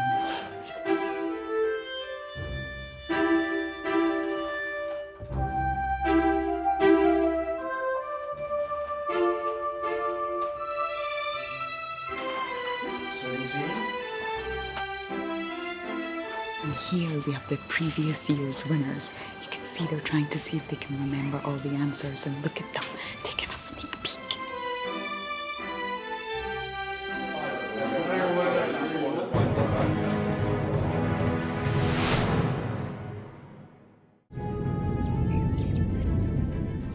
Oh, it's going to be in trouble now. Oh, this is unbelievable stuff. Here comes a hippo in too. Go, Impala. There's a hippo coming in. I can't believe what we're seeing here. This is what we normally see in East Africa. It's all over. Hippo leaping at the crocodile now. Everything's gone underwater. Expect the unexpected here on WildEarth daily.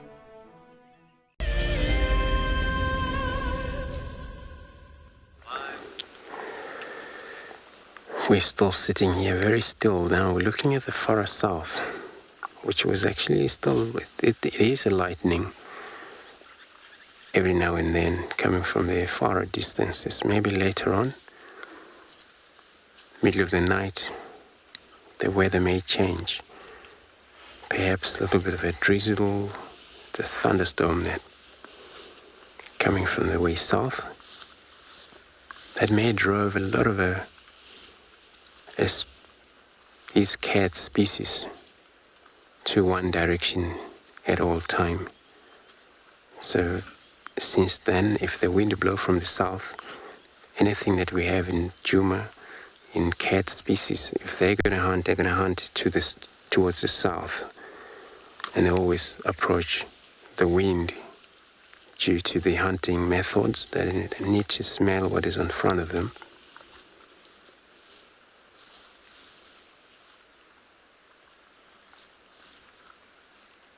But then we'll be receiving quite a lot of all the zebra species that they may be far in the south. They will actually been pushed quite a lot of them by the wind, camped in the north.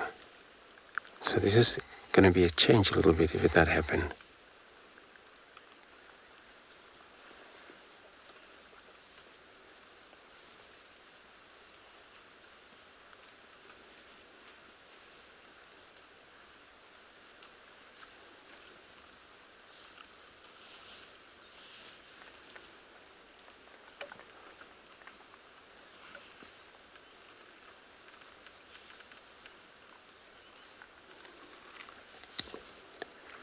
And it's that darkness that we always talk about when it's dark. And then all cats, they practice their energies. And they're very good in it, able to move when it's dark. And they trust that quite a lot, that they all blend in. So it's all about camouflage when they don't want to move too much in the sun due to the hot, but also they come visible.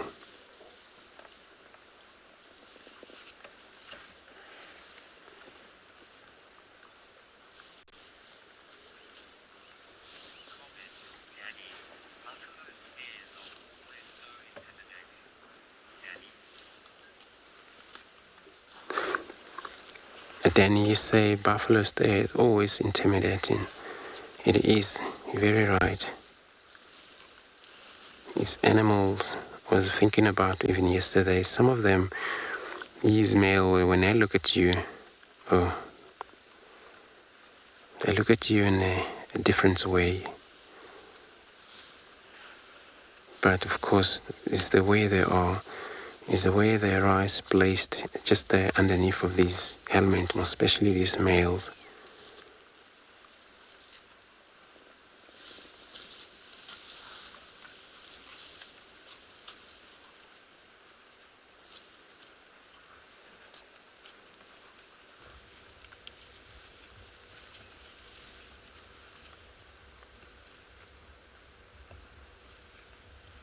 It's cool that they chew cud even standing up. These animals, they're born pretty much strong and be ready in half an hour to wobble around this young one, trying to find milk from their mother.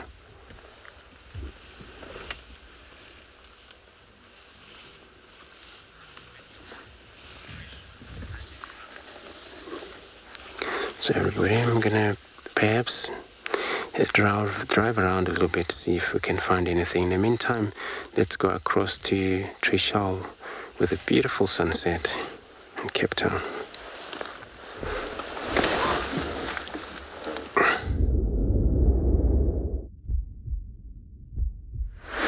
I thought that we could just enjoy these wonderful silent moments with the setting sun that's looking so pretty. Just take this time to kind of recalibrate, remember how lucky we are and how much happiness and fun there is to be found in all of nature.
So peaceful.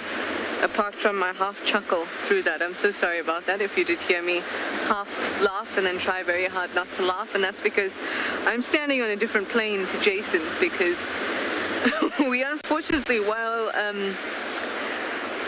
climbing over some rocks to get you a nice shot, dropped the sandbag that we used to rest the camera on down the slope. So I'm now down the slope trying to get it. It's so funny when things go cascading high. It's so funny when things go cascading down. Don't you think so? Well, since you're here with me now, I can... As long as I don't go cascading down, then that's fine.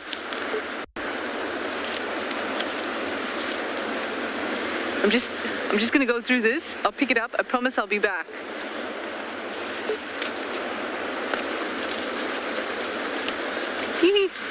Wow, this is very narrow.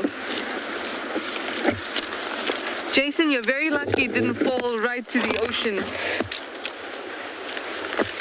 Ooh.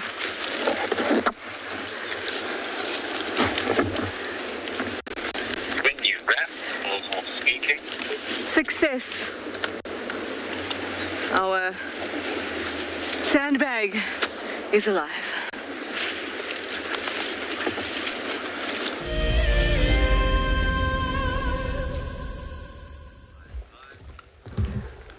So now we have left the buffalo there, and then we're going to search a few roads here in case these lines are not far from them. But of course this buffalo looks like they're going to take it easy there in that area. Perhaps we'll find them tomorrow. Now we're going to be operating but using the spotlight during a search around. But if we found any of the nocturnal animal, then we're going to switch the spotlight off, and then still continue use our infrared light, which that is only actually easy way to spend time at night with the animal without any affecting them.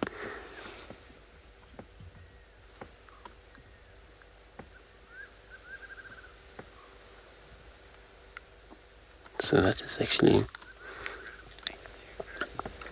So everybody, I'm going to carry on. So let's go across the crease.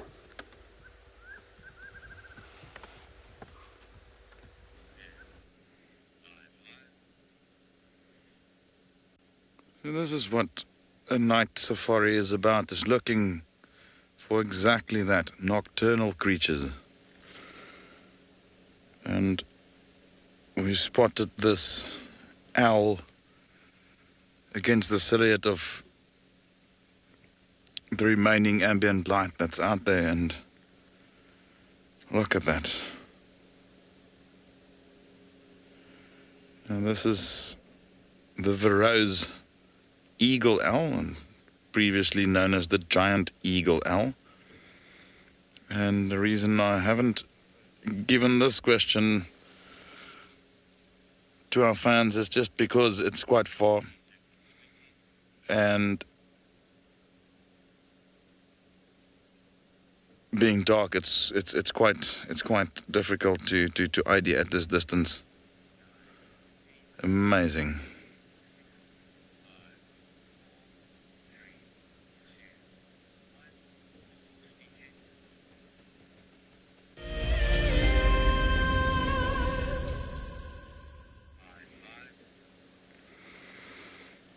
After the excitement with the wild dogs, we decided to just ease it back slowly to camp, just round the day off in a more relaxed fashion, and we spotted this eagle owl up in a tree against the little bit remaining ambient light.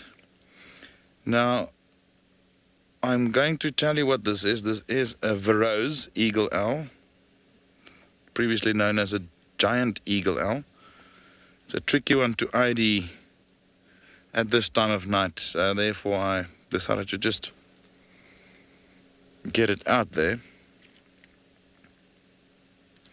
And I've just bypassed 3 scrub hares, and I'm wondering if he's not looking at them as we speak.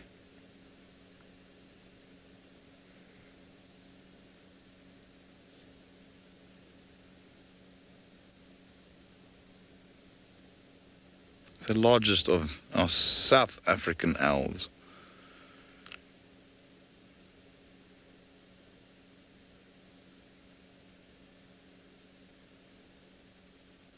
Just to give you a bit of a comparison, its head is about the size of a large grapefruit or pomelo. It's the only thing I can think of at the moment, but just to give you an idea of the size.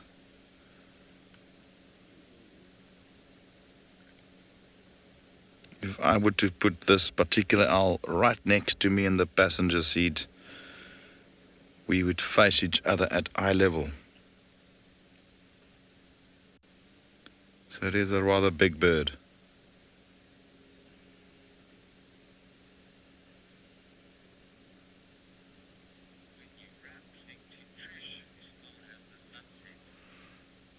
Well, it's already dark here at Djuma, so we're going to link to Trish just to experience that last little bit of Cape Town sun.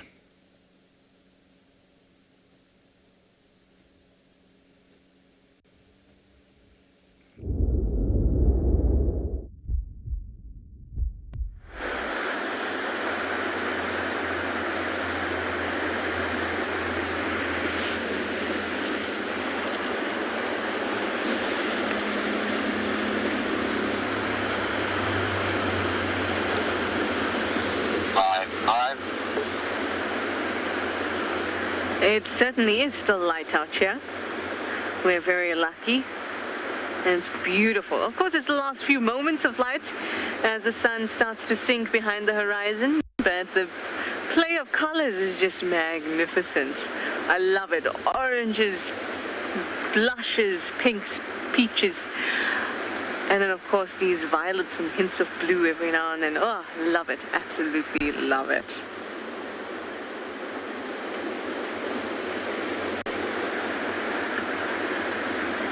I just see some cormorants coming in. Yeah, there we go. Ah, lovely. Jerome is actually asking if these birds will spend the night. Oh, beautiful. Will spend the night on these rocks? Yes, they will. And in the morning, they'll be gone. They don't always specifically spend the night on these rocks. Sometimes when it's really windy, they might choose different rocks to spend the night on, but they are colonial. These are Cape cormorants. These ones are very nice and evenly spaced.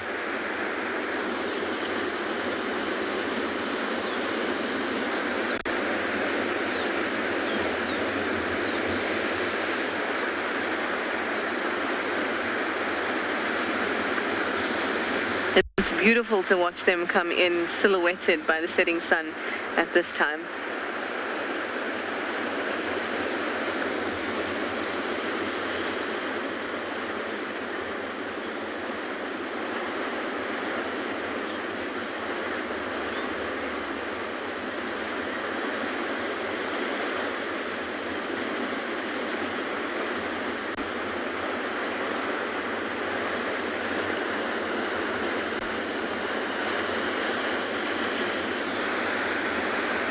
Too pretty.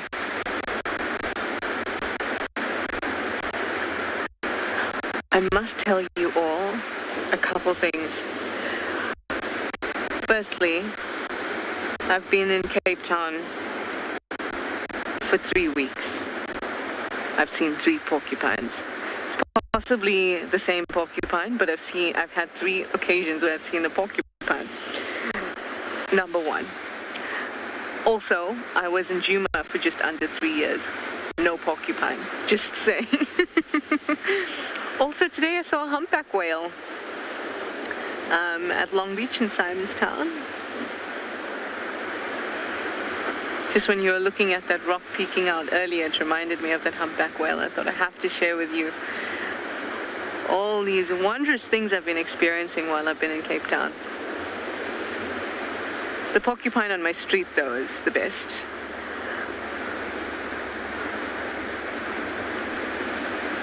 Until one of these lovely seals, perhaps,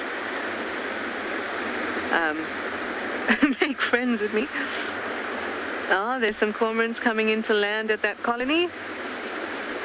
There we go. Oh, lovely. Some were dropped off. It's like a taxi. Some were dropped off and the rest are still on the way to another area.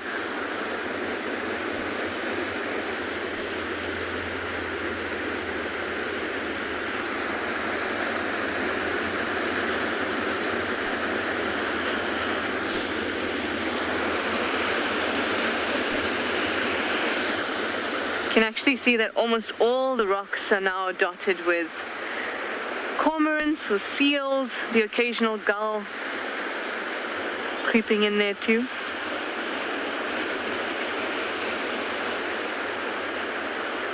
Just the most beautiful, beautiful images.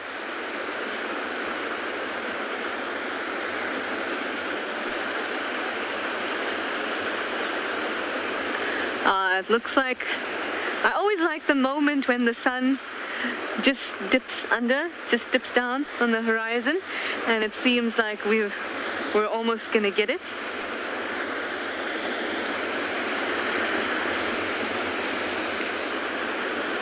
Make this your, I'm gonna just relax moment. Think of nothing else except that movement of the sun.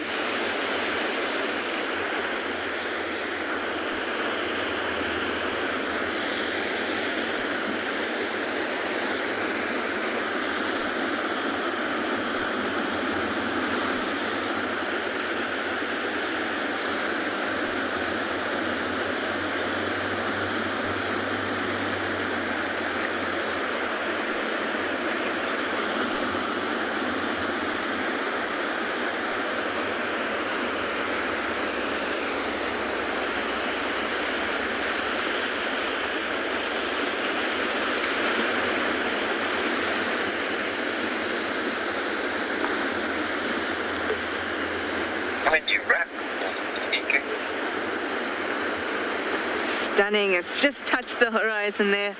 Oh, wonderful colors. I couldn't have asked for better scenes from Cape Town this evening.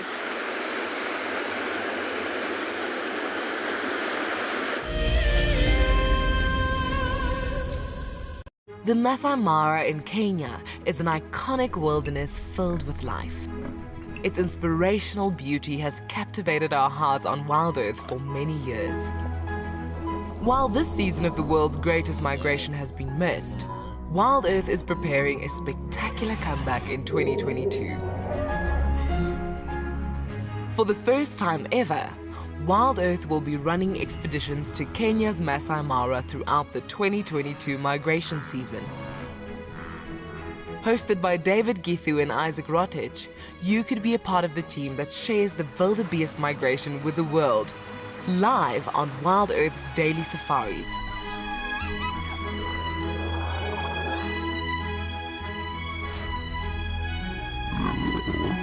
If you're interested, then head over to our website to find out more.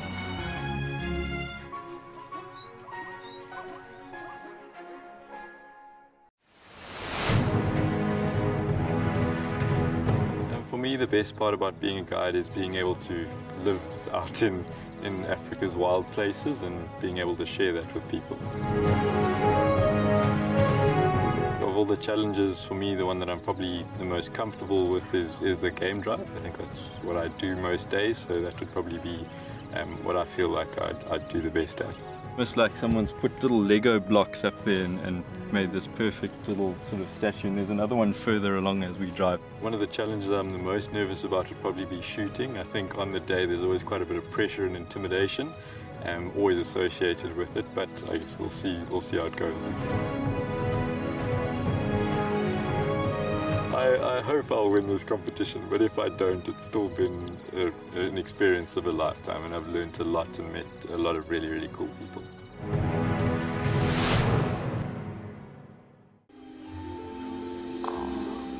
goodness, look at its wobbly legs. Oh, I don't believe it. I can't believe we've actually seen it.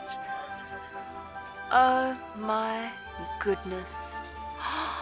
Oh, careful, careful, careful. Oh no. Oh, it's okay, little one. Okay. Expect the unexpected here on WildEarth daily.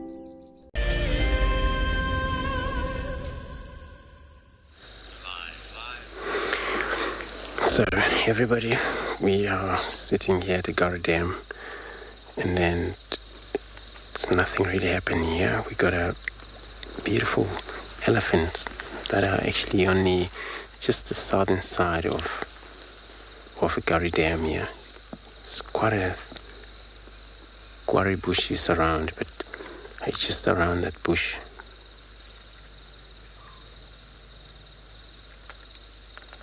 They're doing their best of feeding. It's not always been a great sighting at night of elephants, since they gotta get themselves into thick, look for vegetation they may feed on.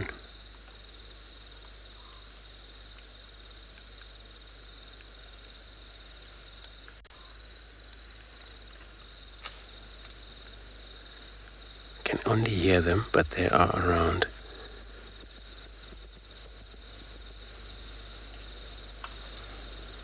And they will stand the whole night. Oh, there is more of them there. And they stand the whole night, eat. But this is also including the midday. There are also feeding too much during the day, and less time for them to rest.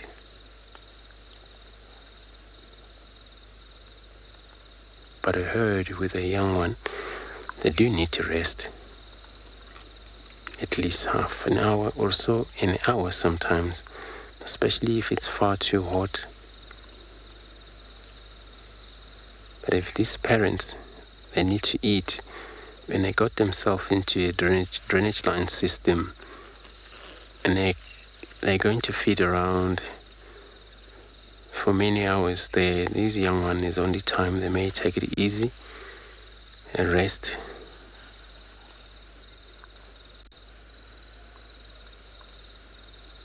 But when they started to get mobile, they move so much around.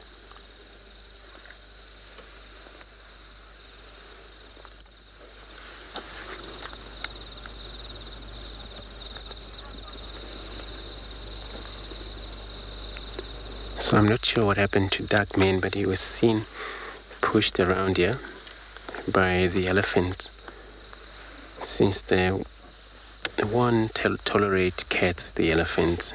It's serious enemy, these two species. But he could be maybe lying somewhere, because he's been spending around in this area since he had still a little bit of a expand belly.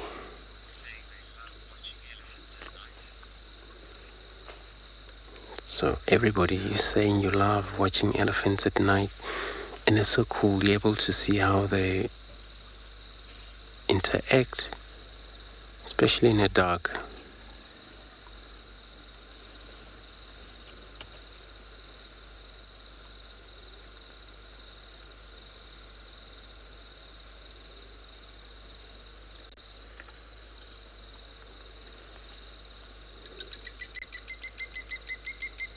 Sure, those ones that we just have there, perhaps they have moved into the thick bush.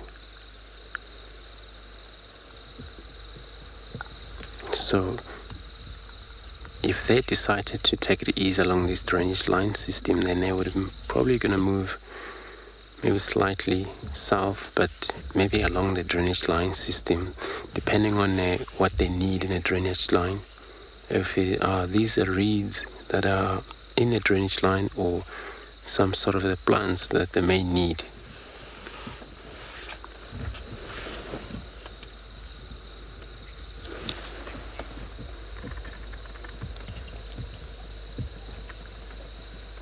This is part of the dam.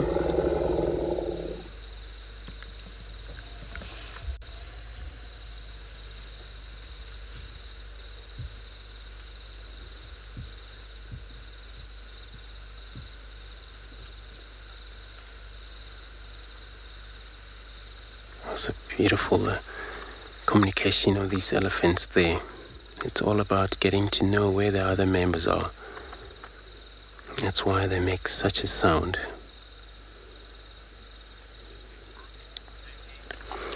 So everybody, we're all coming in the end of the evening show of the day, yeah?